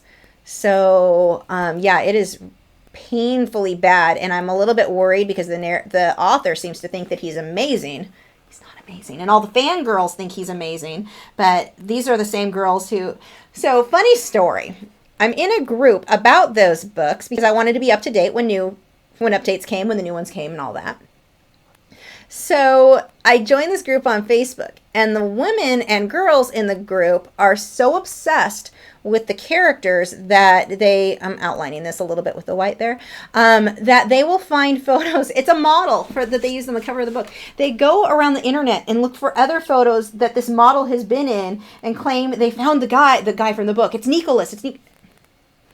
You realize it's a model and you guys are insane, right? Like, that's a little getting too, it's a little weird. That's just a stock model. It's not even someone who posed for these books. It was a stock photo. Good looking guy, but it's weird how obsessed these women are with him. So I think that's why they're giving him such good reviews on the audiobook. I think they're so obsessed and they seem to believe in their head that that's really that character. So they love him, even though it's weird. Let's see. Joe says, any storage organization tips for small spaces? It depends on what you're storing.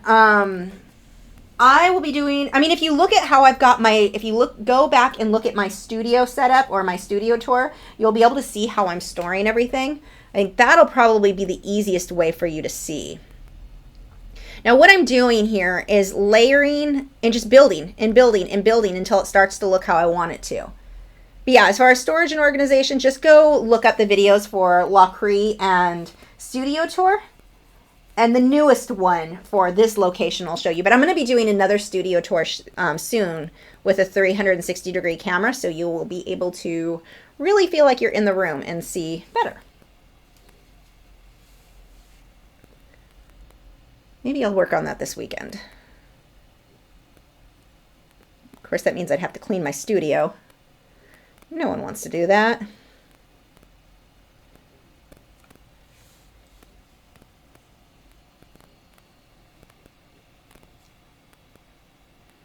This is A. Frederick's watercolor canvas. Okay, so I'm going to start moving down into these black little lines here.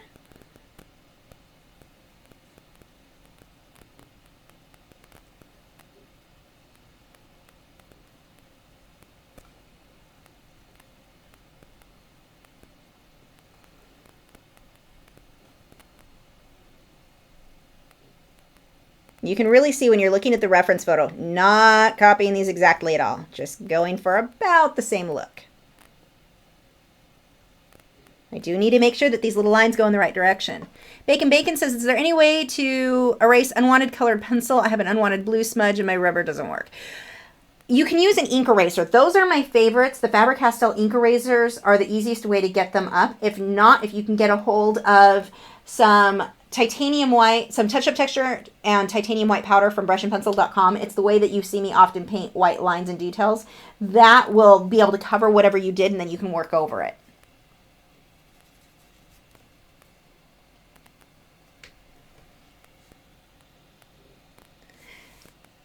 Dennis wants to know how one develops their own artistic style. You develop it from experience and painting. It's not something that you have to think about. It's something that just happens.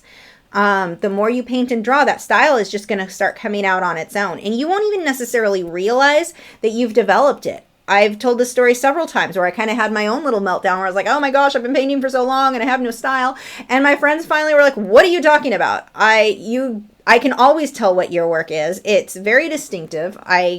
There is a style, and then you look around and you're like, oh, okay, actually, and I kind of have themes that go through my paintings. Like that one has a bubble that's a tiger and bubbles, and then I've got bubbles and an owl, and then butterflies in an owl, and then butterflies in a giraffe. And you can see where there's certain themes and light bulbs and certain things that are in a lot of my pieces. And I had developed a style or a kind of a feel with my art and didn't even realize it. I had to have someone else point it out to me. So and that only happens the more you're painting and drawing. It's not something that you really have to focus on or think about or worry about. It's just going to happen.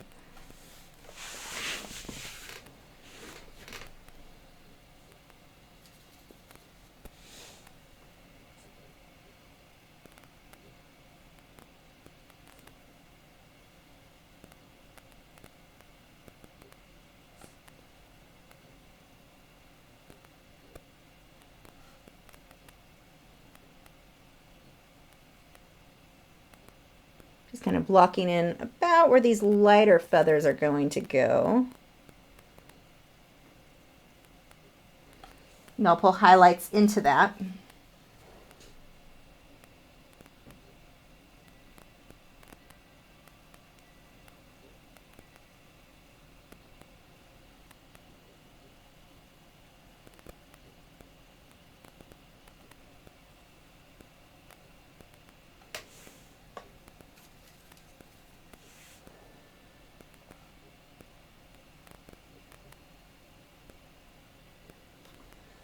Carla says, how do you choose which drawing or painting for Art Critique Tuesday, and how long is your list? My list is, I'm still working on like 2015, I think.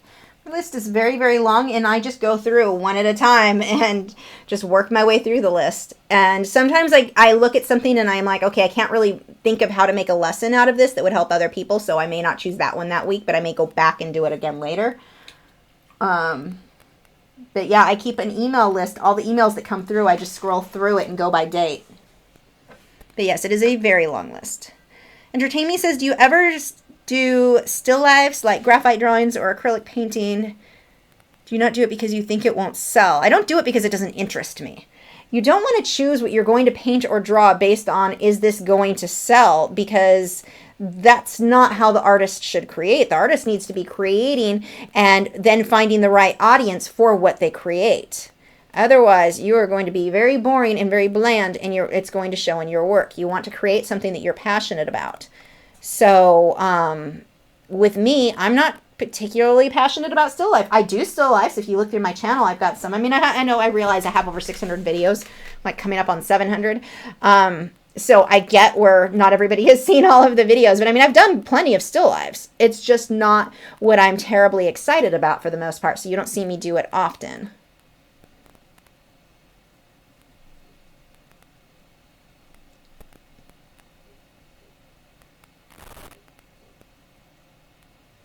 But if you look up, I've done grapes a few times. I did grapes and roses. That one's actually on my wall. I really like that one. That one was one of my own reference photos, so it made it more fun. I'm starting to realize, though, that I do like some still lifes, depending on the lighting. I'm having fun taking my own reference photos and playing with the lighting and just experimenting there. That now has my interest because of the light.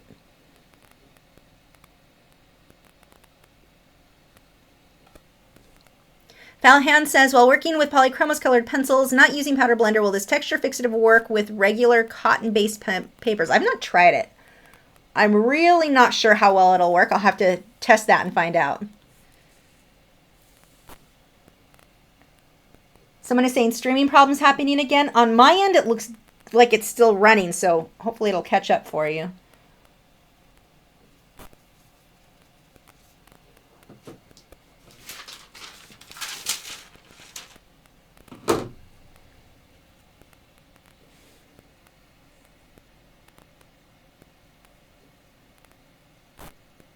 So going to start breaking in these little feathers here. Now this, I'm just using straight on bleached titanium white. It's not really the right color. No big deal. I can tint just by glazing whatever color I want on top of that later.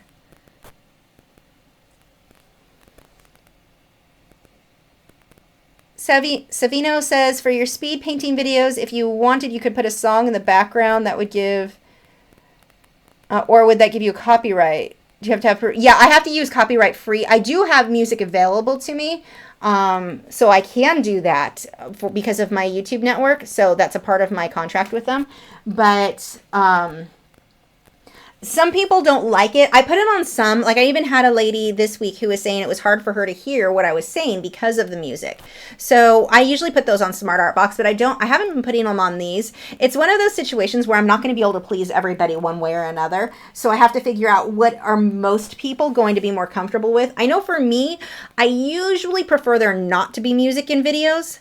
Sometimes it makes them better, but usually I would rather just be able to hear the person talk. There was a marketing person I used to watch videos from all the time, and she started putting music, and it was kind of loud, jazzy music over her videos while talking. It was really hard to understand what she was saying. It was one of the reasons I stopped watching her videos. because it just got really, really distracting. And so I don't want to go that far, but I do know that kind of soft, nice music can be soft and nice. You guys can put your own music on. Orion says, would you recommend using multiple brands of colored pencil together, but some are more light fast than others? Would that ruin the artwork? Yeah, well, I mean, go with the more light fast that you can go with, but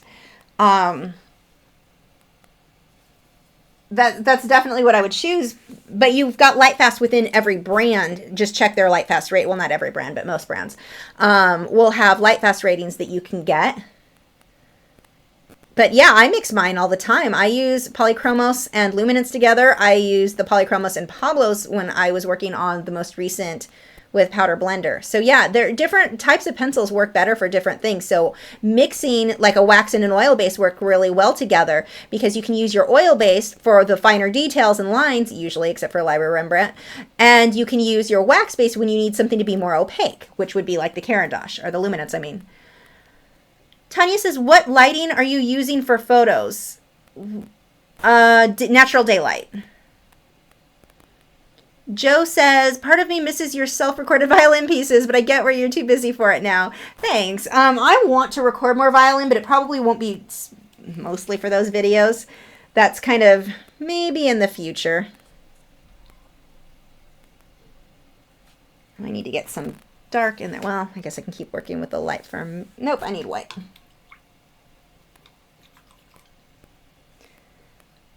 Dennis says, is there another way to paint the white highlights of animals when working in colored pencil besides the colored pencil, titanium white, and touch-up texture? Plenty of artists will use gel pens or acrylic paint, neither of which are archival. So while there are ways you can do it, there are no ways I recommend. Because those are not going to be compatible with oil and wax-based pencils. You could use them with watercolor pencils, no problem. Or, you know, with watercolor pencils and then putting acrylic or gel-based on top. That's fine, because those are water-based pencils. But for regular colored pencil, no.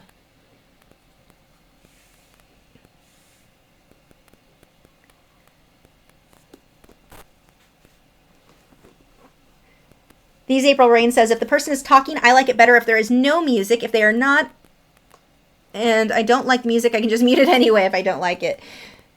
That's a good way to look at it. But no, I definitely feel the same as you. I almost always prefer when there's not music. There are exceptions, though.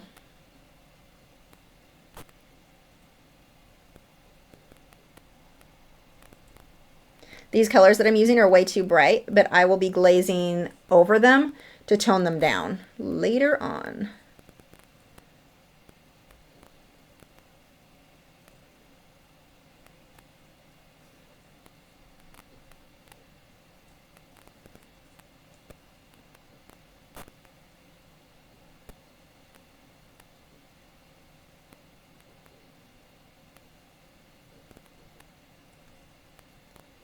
Actually, I should switch to unbleached titanium white for that. I'm too bright even for glazing over. Paul Hunter says it's 4 a.m. Where is it where you live, Paul? And are you up early, or have you just not been to bed yet? For me, I just wouldn't have been to bed yet at that time.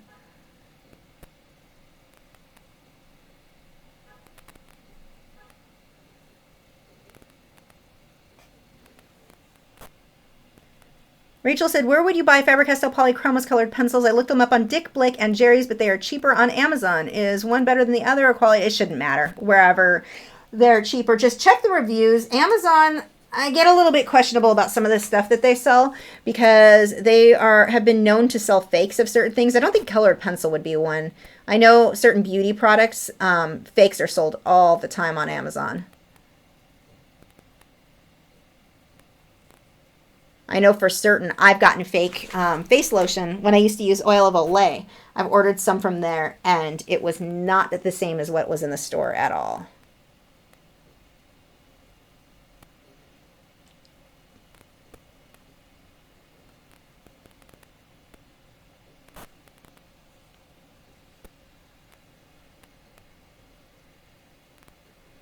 I'm missing something here, so I'm just going to connect some feathers. Oh yeah, just go for close.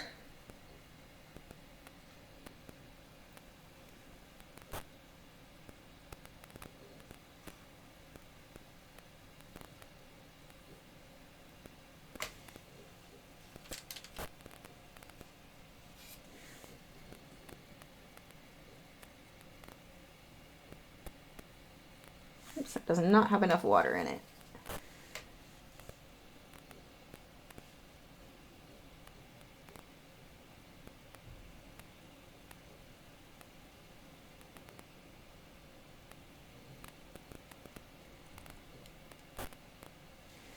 Okay, so one of the big things I need to start, well, a couple things I need to work on. I need to start tinting these feathers to be a little bit lighter back here. So I'm taking my, I believe that is raw sienna, but it's the one that's on the floor, so I can't double check for you. Pretty sure that's what that one is. And a little bit of unbleached titanium white. And starting to correct the color that I've got in a lot of the feathers back here. And look how much faster. I mean, now that this is blocked in, the rest goes pretty quick.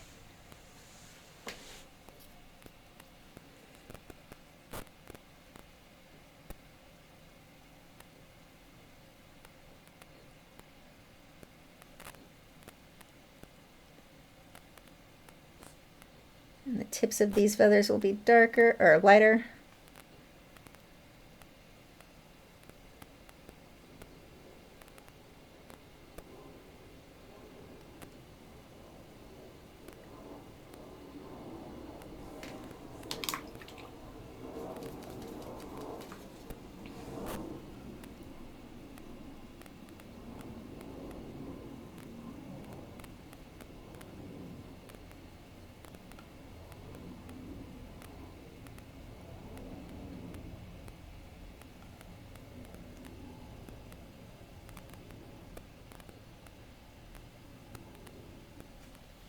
Orion Fine Art says, would you mind drawing the bird with your baby chicken for a bit? I can't because I've been oil painting in here lately, so he can't come in this room for a few weeks, like at least 2 weeks.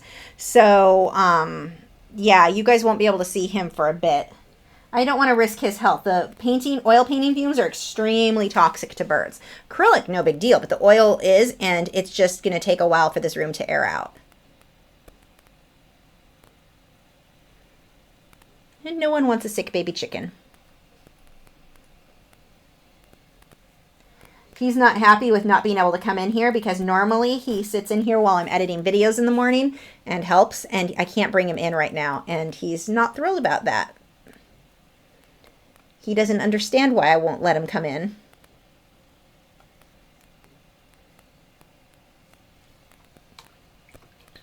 Okay, I'm going to switch to a larger brush. Let's see.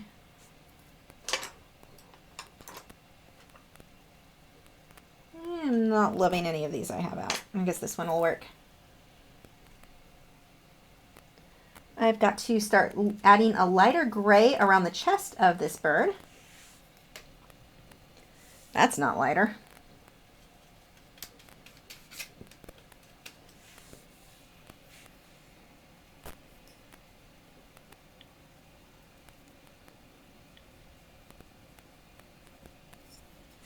Okay, start just lightly sketching this in. I'm using a flat brush and I'm just holding it sideways to get these thin lines, but to get them quicker. Otherwise, if I do this with a liner brush, we're going to be here all night. And we already started really late tonight, so let's save some time and switch to the bigger brush for these larger feathers. And I can come back in between with a liner brush for smaller details. Like I'll want skinnier little white lines in here, so I will come back through with that. Cat Snow says, my chicken, white-faced gray, 20+ years old, is trying to drown you out, so I have to wear headphones. He has got a new mirror and won't shut up. Yeah, I've tried to get videos. I sent a video to my friend, but I haven't posted on Facebook or anything, trying to get my chicken to talk because he does it all the time, but he does it when I'm watching videos or when I'm talking. He talks up a storm and mixes it in with Adam's family. But as soon as I stop talking, he stops. So it's really hard to get a video of him.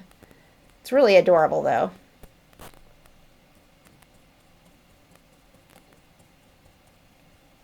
Now, one of the things that I'm going to have to do is come through here and adjust my contrast and my values a bit on the bird to make sure that he stands out from the background. So it's not always about trying to make your work more accurate to the reference photo. It's about making sure that it stands out or is right for your piece.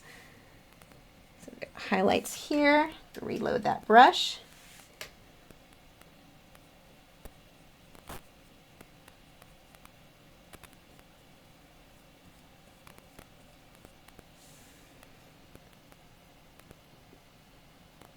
Carla says I should paint or color my baby chicken. I actually have a graphite piece drawn out already that I thought would look really good with him. I just haven't done it yet, but that will be coming. Philip says, personal question, can you tell us the story behind your hair if you mind? I'm not sure what story. I guess here's the life history of my hair. My hair is always was a pale blonde when I was in high school, very pale. My friends would always joke that I was bleaching it, which I never did. And when I got out of high school, it starts to darken because I'm not in the sun as much and just from age. So it's a more natural looking blonde, naturally. Seems redundant. But when I was about, I don't know, in my early 20s, was the first time I dyed my hair. My friend added bleached highlights in it for me. Kind of like what I have in the front here, but it was a few rows, like 3 or 4 rows of highlights, which I loved. And when she redid the highlights or did my roots, she basically over bleached everything. And so like I was like just white capped. The whole top half of my hair was really bright and I didn't like it. So I went and got brown hair dye and kind of went every other strand. So part was brown, part was that I liked. And I just started deciding to experiment from there. For a while I had like stop sign red hair where I now have black. And then I had just regular brown for a while, mixed with the bleach. And with the brown was nice because it fades and still looks like natural hair, even though my blonde roots start showing through. But with the black, I have to re-dye it every couple of weeks because my blonde roots really stand out and it makes me look bald. But yeah, it's been this way for a very long time. Black like this probably, I don't know, 11 years, 12 years. Sarah Spencer says, I never knew oils were toxic to birds, so I feel bad now. I have a pet sparrow I rescued 9 years ago. Thankfully, she does not sit with me when I paint. Yeah, keep her out of the room where the oil paints are. Some birds are going to be more sensitive than others, but it is not worth the risk. I mean, they're not so... I had a canary, which are going to be one of the more sensitives. I used to have a canary. I kept it in a different room. So I used to paint in the living room, and the bedroom was like right off the living room. And he was in the bedroom, and he was fine. He lived very long for a canary. So it's not like so much that you have to completely panic that it's even in the house. But you do want to make sure that the bird is not right next to it either.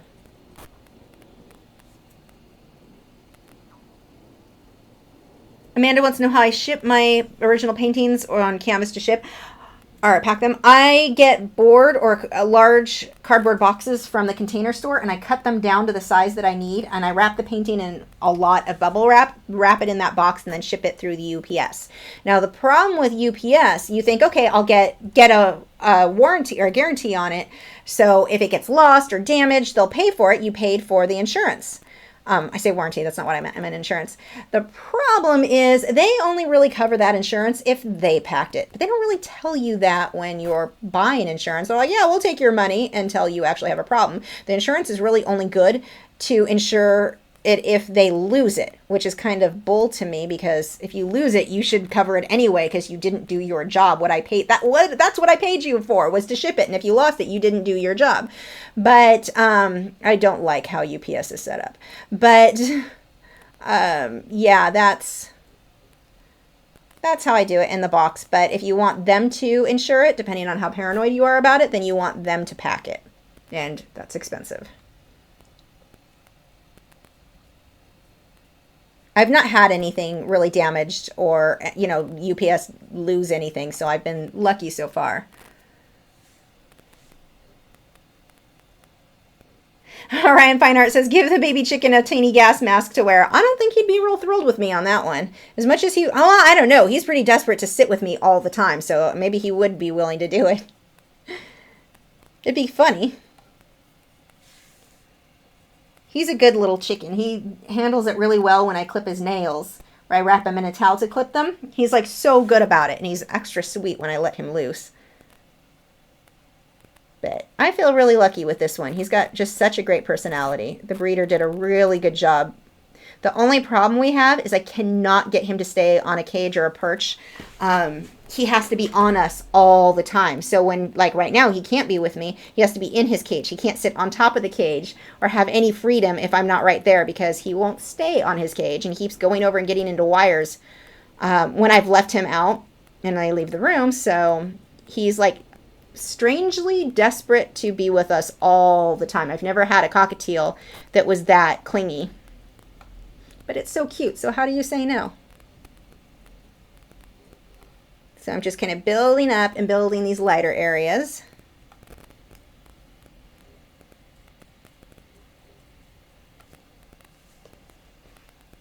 Moon Ram wants to know if I've tried yoga and meditation. Yeah, I have. I don't ever do it, but I did.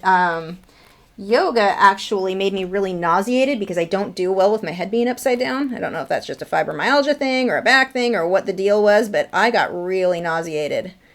So, didn't do that again. I've done it a few times and just, I don't feel real well when I do it. Like, putting my head down and then lifting it up makes me real sick.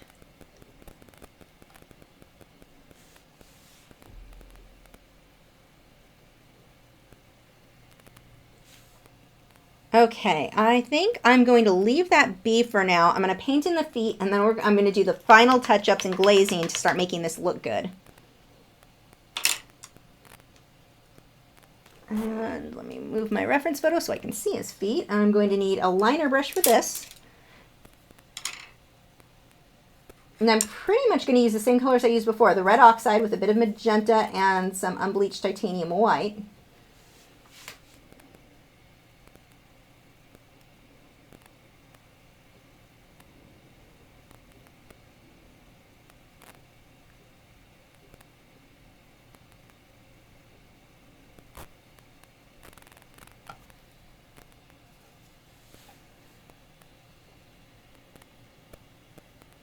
We saw, Lynn said, who was that just said, somebody said something about laughing too much with a parrot. People had stomach ache laughing too much with parrot. I don't know if what you're actually talking about there, but when I was taking photos, which you guys on Patreon will see when you get your reference photos later today or tomorrow. The macaw, the blue and gold macaw that I was taking photos of, the whole time he kept picking up his foot and waving at us and saying hello. And then you'd say hello back to him and he'd just bust up laughing. Parrots laughing is hilarious. But that bird was just entertaining the crap out of himself. It was so cute.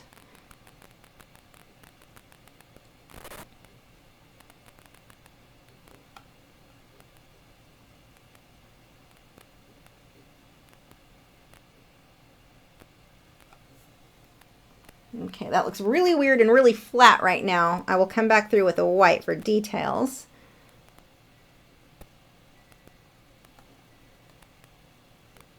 On the toenails, notice they're thin and then they get thicker as they connect to the foot or the toe.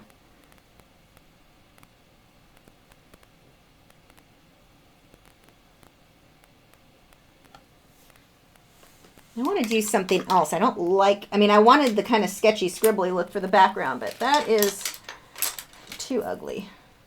Let's take this and some gray. I'm going to use a Taklon bristled filbert and just kind of break some of this up a bit.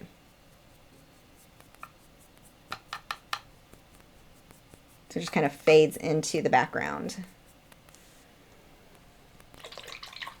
And I can smudge a little bit of rocky detail. Let's actually spray a little. I'm going to take a stiff brush with the darker gray and just kind of flick a little for the stone. Just get a little texture in there. A toothbrush would work really well for this. I don't have one available to me right now.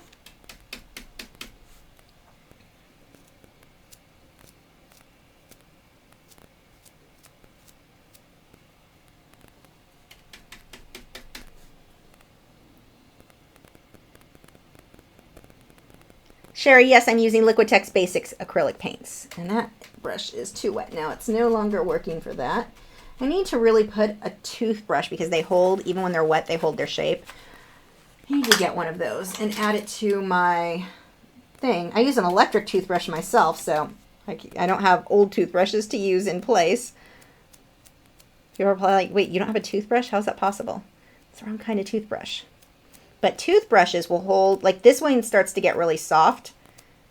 There we go. Gives it a little bit more of a look of rock, but these brushes start to get soft as you get water on them, whereas a toothbrush is going to hold its shape. So sometimes when flicking paint like this, a toothbrush will be a little bit better way to go. And you do want to pull a little bit of, whoops, the green color up. He's got a little bit of a halo effect going around his foot, which I don't want. Actually, let's add a shadow under there. Not that the reference photo has one, but ours can have one. It'll make it look better.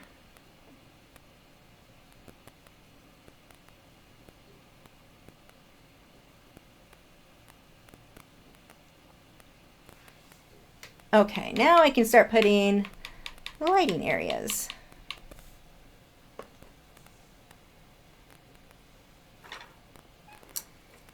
Let's see, this one. So I'm going to use unbleached titanium white. Use a little bit of black to gray it up a bit. And I'm going to start just the little sections of feet, just to give a hint of that. So it's not just flat, one solid color. And I don't want to just outline it. I'm not just trying to add highlights. I want the little scaly looking sections that they have in their legs.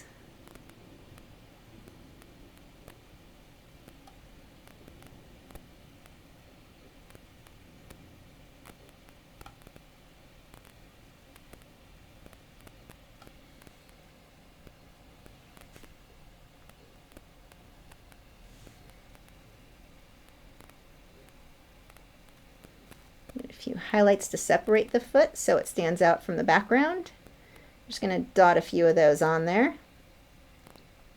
Yeah, I think I'm going to use the same reference photo and do it in a very, very realistic, like go photorealistic on it, on another piece. But I'm going to do out of focus cherry blossoms in the background. So I'm kind of excited about that. Because when I was trying to figure out what background I wanted, I came across one like that and tried it on and it looked really cool. But there's no way I would have finished that in tonight's video, so figured I would do that on a separate piece.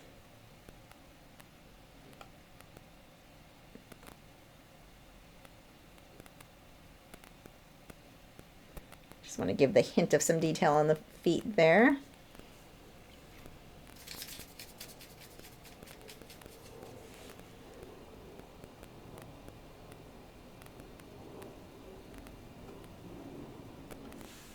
Okay, I'm going to start glazing color and now working on little things with the bird. Right now, he just blends in too much with the background. JPC13 Art says, I have an oil painting I don't like. I've learned what I can from it and don't want to start over.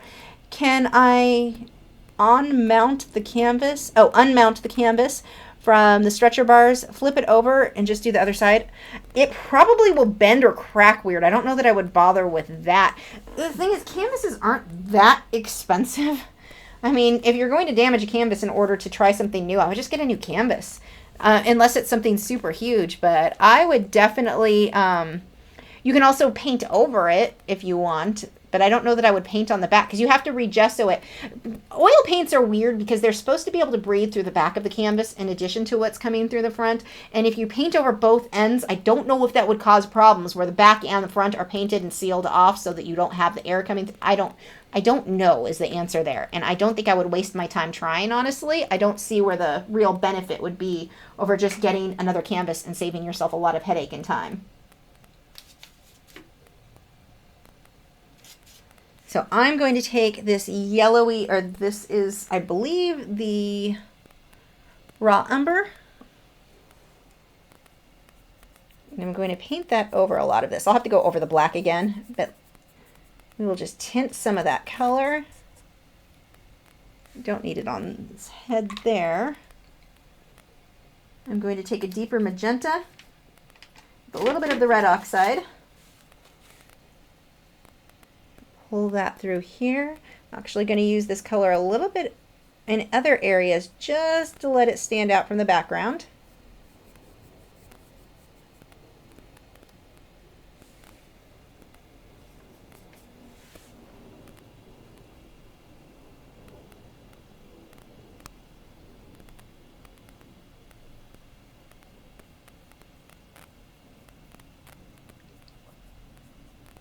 I'm going to pull some of that magenta and the shadows of the feathers here. I'm just experimenting right now, honestly, guys. It's not something where I know exactly what I'm doing.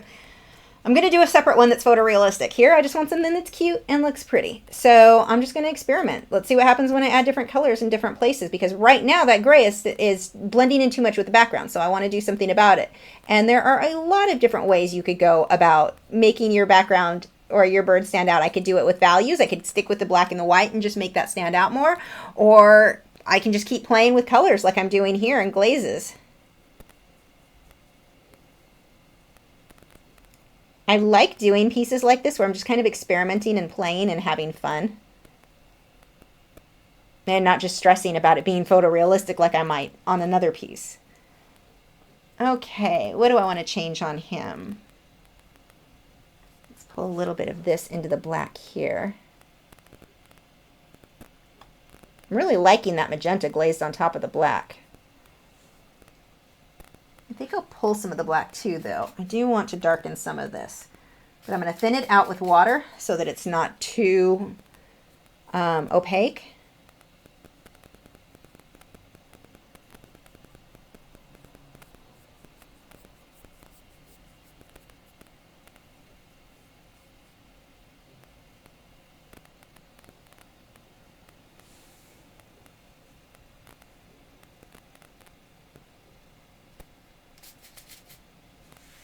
I'll even use a little here.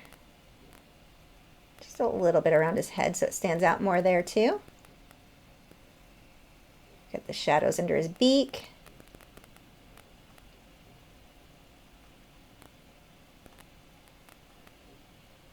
These little last details on a painting where I'm just kind of adjusting things, thinking, okay, what will make mine look better? I just think this part is so much fun. Because little teeny changes, I mean, everything's blocked in. The little changes I do are going to make a big difference. And they don't take long to do.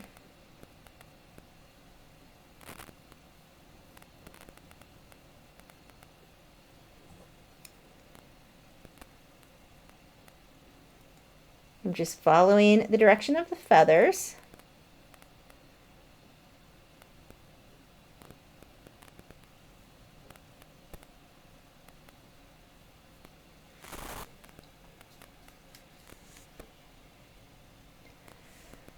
Joshua asks if I have ever experimented with rabbit skin glue for priming oils. I just use what I buy. I don't know. I never have. I never felt the need to do anything other than what I used for, you know, my liquid and my oil paint. That's all I really need.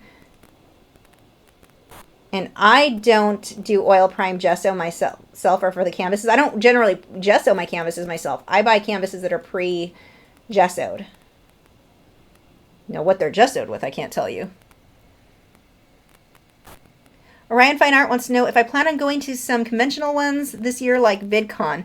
You know, I don't know that there would... I was just actually talking to someone about this yesterday. I don't think there's any reason for me at this point, because I don't know. I mean, you look at numbers and you're like, wow, you have a lot of subscribers. That's a lot. But I don't think that many of my subscribers would necessarily be at VidCon, where I would get to visit with many people. So I don't know that there would be much benefit in me going to something like that. I could just stay home and do a live stream and hang out with you guys here. Plus, I don't like to travel at all. Traveling makes me super tired. I like the idea of traveling. I don't like how tired I get, though.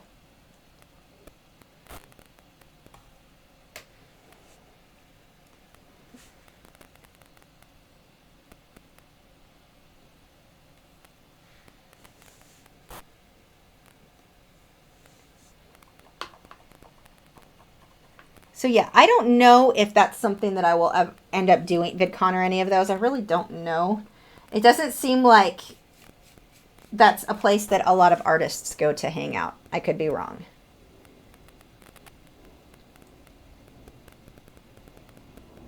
I think it would be different too if it was local. Like when I used to live in Southern California, going to one in LA would have been really convenient, and that would have been probably fun. But unless they have one here in Dallas, I'm not going to go out of my way for it.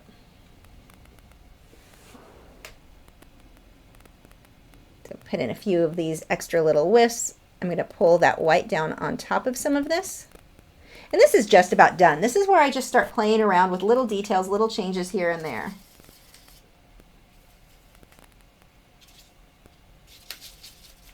I'm going to start adding a little bit of blue on the highlight of his eye, and I'm going to put white over that when it dries. Put a little blue in there. One's a little more colorful than the reference photo. Kira says, how do you suggest handling unwanted criticism? I love getting criticism when I ask for it, but what about the times when it's really just not necessary or wanted? Oh, I understand what you're talking about. I get more unnecessary or unwanted criticism than the average person because of being on YouTube. Everyone thinks I need their opinion on what I should change about something, which is funny. And I actually saw who posted it? I think it was Bailey J posted it last week on Twitter. It was something along the lines of actually I may have it on my phone. Let me check. It was so funny and so true. Let me double check. I think I screenshotted it to show my husband because I laughed so much at it. So this is so real. Nope, that's not it. Oh, it may not be on this phone because of it. But it was something along the lines of if like Mozart had Instagram or was around during Instagram, he'd be like, here's this really cool, piano riff. And somebody would come along and be like, meh, I don't know, something just doesn't seem right to me, or something seems off about it to me. And it's like, that is so true. It doesn't matter what you create, you've got someone on social media who thinks you need to hear their opinion on it, even if you didn't ask. That's the thing that gets me. If you ask, great. But if someone didn't ask, don't share your opinion. They didn't, not everyone learns from getting criticism. I don't. I would have gotten, if people would have been as mean to me when I started out with art as they are to me now, I would have given up. Like, oh my gosh, I must be terrible at this if people are saying these things. You just have to kind of develop a thick skin, I think. And realize it's something we're all going to have to deal with, unfortunately. And the more your social media following grows, the more unwanted criticism you're going to get. You just kind of smile, say thank you, and walk away if it's in person, I guess.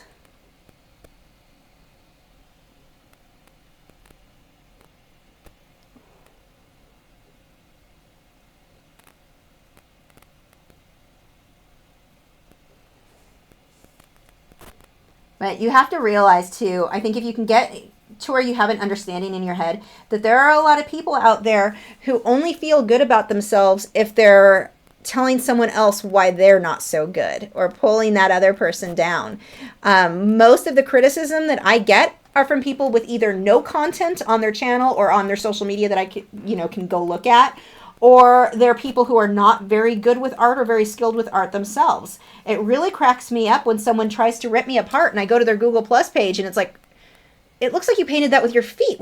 How are you criticizing me right now when your realism literally looks like you painted it with your feet, but you say you're doing realism? And I wouldn't say those nasty things about somebody if they weren't being, I want to say they started it, but that sounds very childish. But I mean, I wouldn't have even looked at their work if they weren't being negative in the first place. But it kind of makes me laugh because it's usually the people who are being very negative and sharing unwanted advice are people who have the time to share unwanted advice. People who actually don't, that you would want advice for or from, don't have time because they're too busy making awesome stuff themselves. They're too busy being productive to stop and be criticizing people. So that's another thing I think that can help, is understanding that the majority of people who are giving you criticism when you did not ask for it, that's an important distinction. I'm getting tired, I can't talk. The people who are going to say that are generally not people who you would care about their advice anyway. If they were any good, they probably would be busier making content of their own or painting or, people who are amazing at whatever it is they're doing don't have time to offer unsolicited advice. Getting a few little details in here. Paul says, would you recommend using Faber-Castell? Oh, that just scrolled by. I didn't see that. Uh-oh. Where was the question?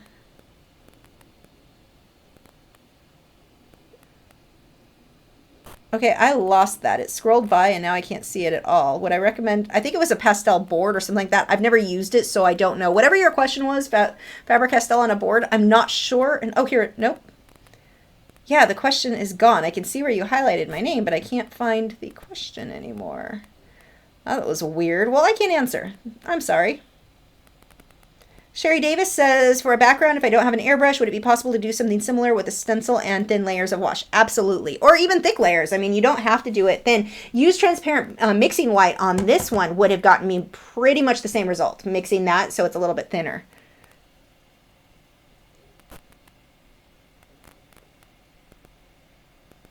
Entertain Me says, how do you find inspiration, like choosing what to paint and draw? I need help with that. What I do is look up drawings and paintings in Google Images, but I don't know. It's hard when I do. Well, you can't just look up paintings in Google Images. I mean, you can. I guess you can get inspiration on that, but you can't copy them. I go to a royalty-free site. Like I have a membership with Graphic Stock, so I look at stuff there all the time. Graphic Stock is one, or Paint My Photo is one.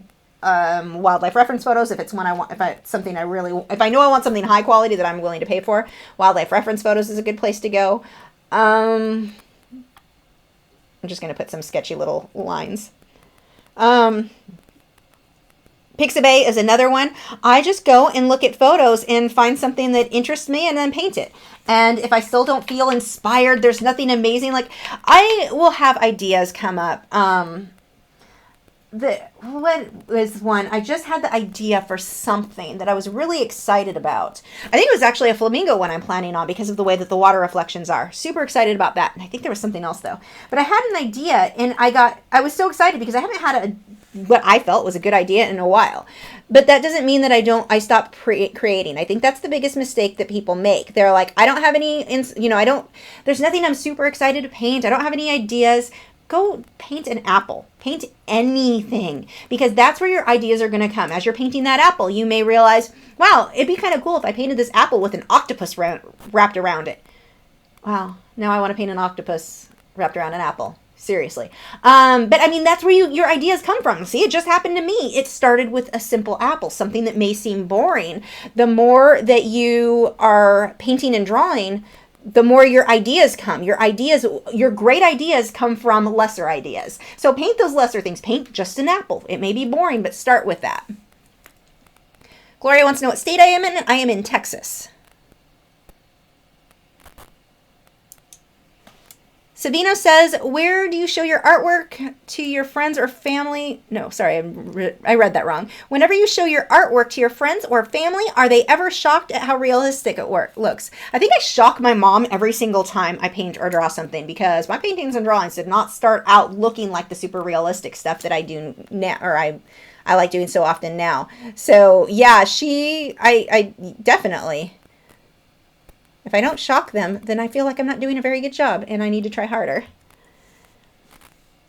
The Pixie Powder Puff says, do you recommend studying the anatomy of the animals before you draw them to get started on a painting? The more you know about any subject, I think the better it will be. Now, I don't usually spend a whole lot of time studying anatomy, but I've got a lot of experience with animals. I used to work in an animal hospital. I grew up, my parents, breeding macaws and birds, so I have a really good understanding of their bone structure anyway. But yes, absolutely, the more you know about something, the easier it's going to be. So there may be a line in this bird that you don't think is that important, but it really is part of what forms the shape of his head. And if you know the anatomy there, I think it makes it easier for you to know what lines are important and which ones you can skip out on that are just like, okay, that's just a feather out of place, I don't need that. The more you're familiar with the subject, it makes it easier for you to make those types of decisions for what will look better on your piece. Now his eye doesn't really stand out enough to me. I'm going to outline that or put some white highlights there. Kathy Smith said, Bren said, if you're not in the mood, not getting in the... I can't read. My eyes are blurry. I've been sitting over here too long. If you're not in the arena getting your butt kicked too, I'm not interested in your feedback. Yeah, that's a good way to put it for the unwanted or unsolicited advice. There are artists who I look up to, like Jason Morgan. I can ask him, like, okay, what's going on with this? And I would so trust his advice. Jaime Jimenez. I have people, my husband is an artist. Not that he ever paints or draws. I have people that I could go to who I'm going to take advice from and welcome that advice. And then anyone else who starts criticizing it, it's like, I didn't ask. Sometimes I just want to say, look at, I'm cool, how cool, I'm excited that I painted or drew this. And having someone come in and go, I don't like this, I don't like that. That doesn't help me to learn. Because of my personality type, it makes me think, I'm going to do that thing more. You think it looks bad? I'm going to include that thing in my next 5 paintings. Just because that's how I am. I'm kind of a jerk that way. So I don't learn from somebody giving me advice that I didn't ask for. That's just me. So I have to, you know, just realize that there are people whose advice I want and anyone else's. If I didn't ask for it, I'm not going to consider it. Pilav said, would you recommend, oh, this is the question that got skipped earlier. Would you recommend using Faber-Castell classic colored pencils if polychromos is unavailable? I've never tried them, so I don't know how they compare, honestly. So I can't give you advice. I don't want to give you bad advice. So I'm going to say I don't know.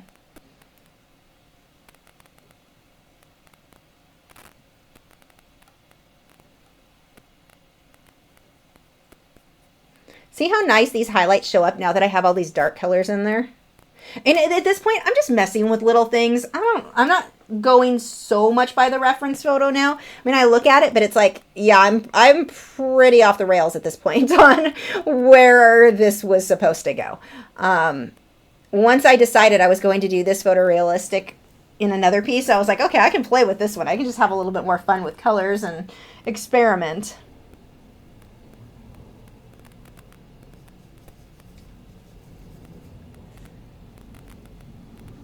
Phyllis wants to know what type of art my husband does. He draws comic book characters for the most part. His drawing and anatomy in general, like he draws people really, really freakishly well. So if I'm drawing something, I'm like, something's off here. He can come and instantly know, look at it and go, what part of the anatomy is like, okay, the hand is twisted slightly this way. This is slightly, whatever it is. He'll know right away what that is.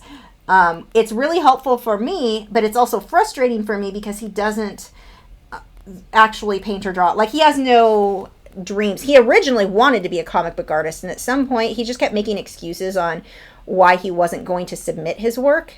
It was one excuse after another, and that's all they were, honestly. It wasn't an issue of him not being good enough. He made excuses on, I think he was afraid to fail, so he didn't try. But his skill level's incredible, but he's not going to, like, he's not trying to make a living or even, he doesn't submit his work anymore, which is too bad because he really is very good.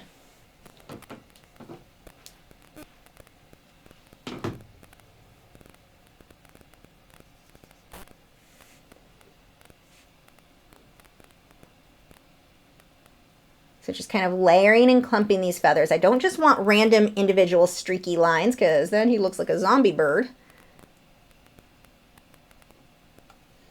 Mara Black says, what background would you choose for a black and white Great Dane and a brown and black, so that would be black and tan, wiener dog? Dachshund, I'm guessing.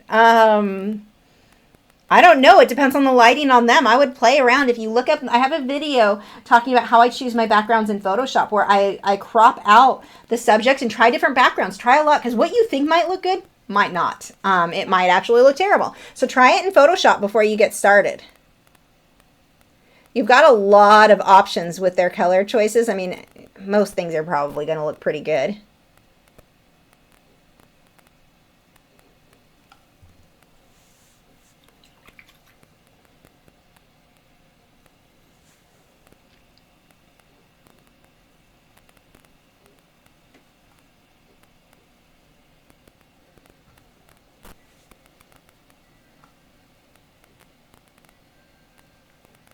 Yeah, and if it's a commission, I would check what goes with the buyer's home, what goes with their decor. Try to, whenever I used to do pet portraits, I like to try to do something that was going to work in their home, that work around that. Because, I mean, it's going to be hanging up in their house. Add a little shine on the beak there.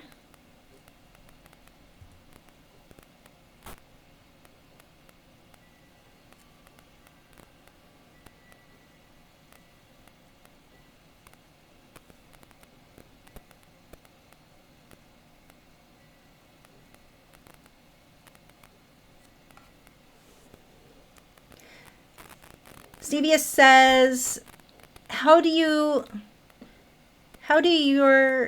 your color show up very well and with such great detail? One of when I paint, my colors end up mixing and they are never fine. I love your art. Thanks. Well, part is the paint that I'm using. Liquitex Basics really does work well, but knowing which paints are opaque and which ones are translucent, you're only going to know that by experimenting with them. But in general, my titanium white, my unbleached titanium white, and my Mars black, those are going to be my most opaque colors. So anywhere I put them, it's going to be super strong. It's really going to show up. Whereas when I start switching to colors that are, the other colors are all much more translucent, so they're not going to show up as much. I need to put them on top of white to make them show up really well. But just experiment with stuff. I can't stress that enough. Like, you will learn so much if you're willing to make the mistakes. Try different things, see what happens. If it looks terrible, try something else. But that's how you're going to learn. But with the paints, sometimes it's the type of paints, because not all acrylics, I've used some that are so translucent and have no pigment, nothing shows up. So that's kind of a problem. But I've always had really good, Liquitex Basic, just, they work well for the techniques that I'm doing. And so I don't know, some of them don't show up that well, but that's where I put white on top so that it will.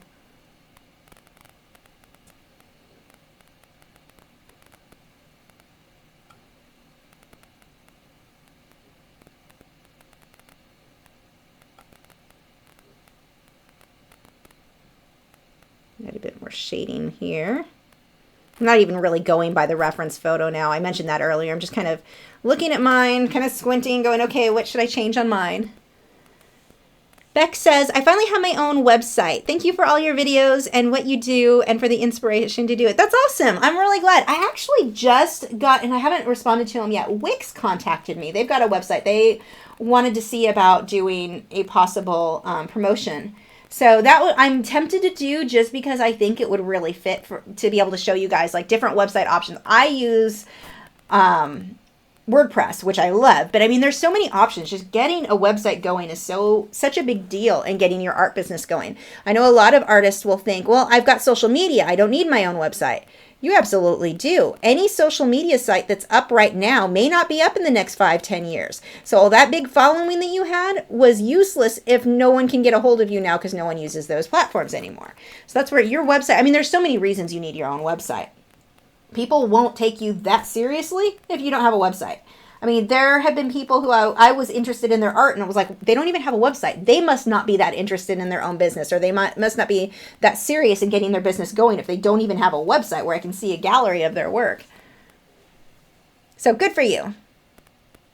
Palam says, when drawing a portrait, how can I get both eyes to look identical? Because whenever I make the portrait, the eyes always look off.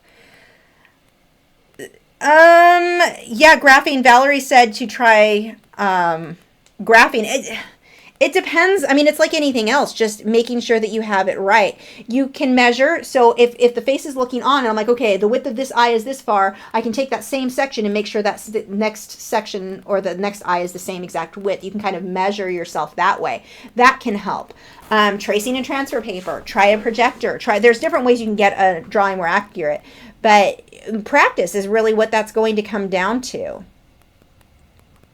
But like Valerie said, the grid can help. I've seen people where they will make basically a rectangle where each of the eyes goes, and then they fill in the detail from there. But they just get the rectangles accurate to start with, or the right proportions. And then they work where they'll draw in the detail. And that I've seen people have good results with.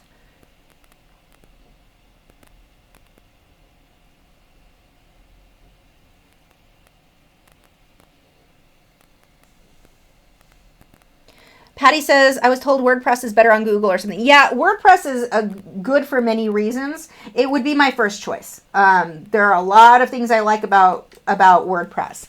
But not everybody is going to want to go that route. And if you don't, just make something. You just need to get some website going. And so websites like Wix can be kind of nice. It wouldn't be my first choice. Not for myself, because I want more control. I don't want to have to use everything on their platform. And then what happens if Wix stops working and I now no longer have that website? I don't know. There are things that make me think it wouldn't be my, I would be more comfortable having my own website on a different platform, its own. But I'm rambling. I'm really getting tired, and I'm getting really rambly. I need to go stretch. Luckily, I am just about done with this. Just little teeny details.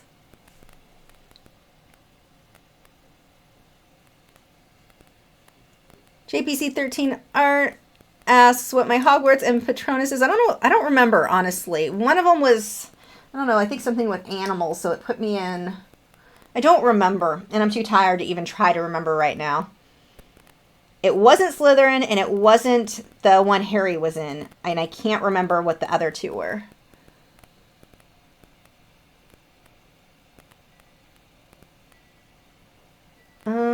Let's see. Anything else I want to... Oh, yes, I just saw something really that bugs me on this. I have his feathers under the white here. They go straight across, and they shouldn't. Let's break that up quite a bit. It just looks flat. I don't like how the white looks here, so I'm going to break these up.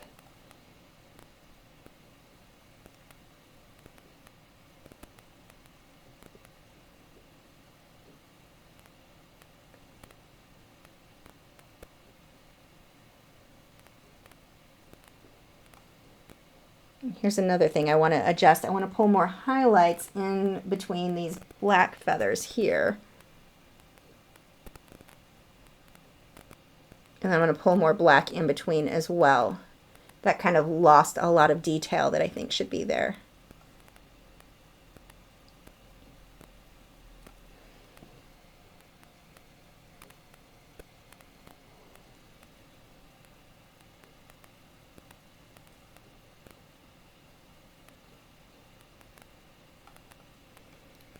Actually kind of like that white sketchy line there. I may pull that. Actually, he needs to be pulled up in here anyway. Few little sections. This paint doesn't have enough water in it, so it's not flowing smooth. So I need to I'm just adding a little bit of water onto my brush. And now, actually, it's probably going to be too much. Now it'll show up. Okay, let's get some black. Becky Holt says, I may try to paint this little bird. You wanted to see it after. Where should it be posted for you? Absolutely. Any social media you're using, just tag me in it. So Twitter is @Lachri. Instagram is _Lisa Lachri. You can post it in our art group. Anywhere that works for you. But yes, I'd absolutely. Any of you guys who are painting this at any point, please tag me in it. I love to see your work. I know, I believe Sarah, is it Sarah, I want to say her last name's Miller, and I could have that wrong. Sarah, I know, was painting tonight. She had already downloaded her reference photo earlier today. She was all prepared.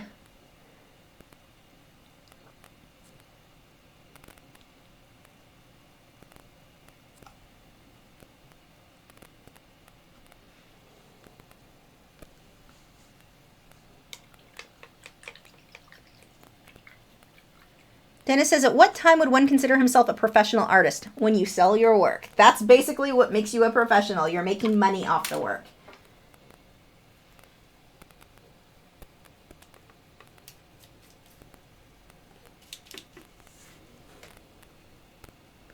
Ooh, that is way brighter than I wanted. So now you'll see how to fix a mistake. So that paintbrush had paint in it. I didn't realize. I'm just going to clean it, get wet, get the water on that brush, and then wipe that off. Problem solved.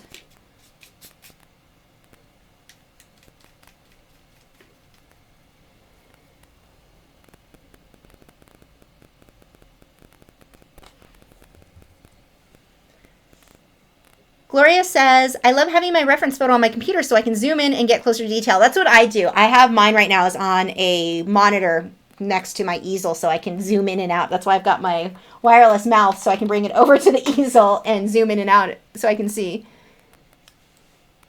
Lee Key wants to know, do you ever plan on doing Livestream with Inktense? Absolutely. I don't know when, but absolutely.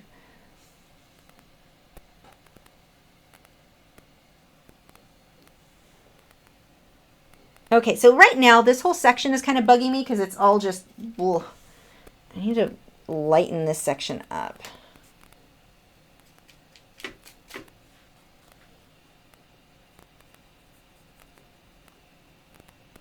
That looks better. This kind of works good because when I do the photorealistic version, I've already got a practice one down.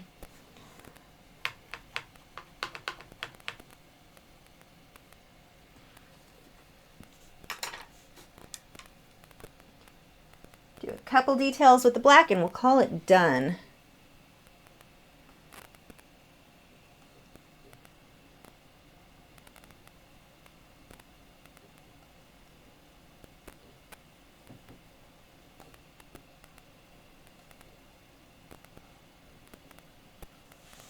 actually do a little highlight here too.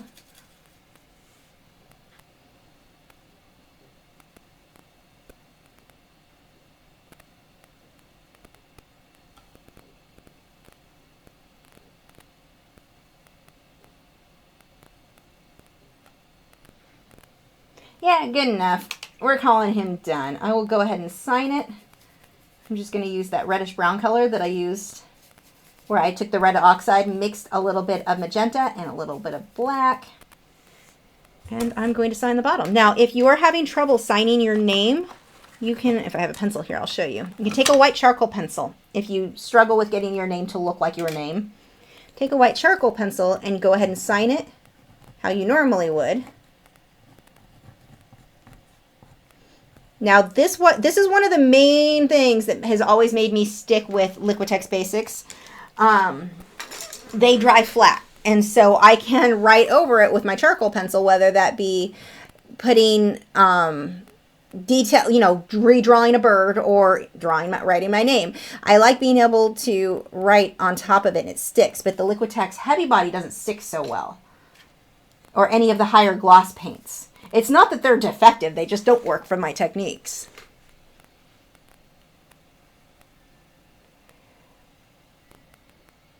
Ajith, and I'm reading that wrong because my eyes are blurry. How did you manage all of this time for work? How did you manage all this time for work? I'm not sure exactly what you mean with that. If you just mean how I manage my time to get this much work done, that's probably what you're asking, and I'm just not here right now and not paying attention enough.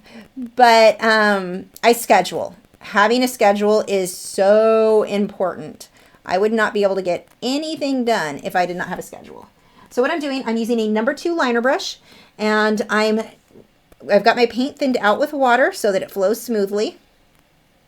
And I just trace one section at a time over the white charcoal pencil that I previously drew on there.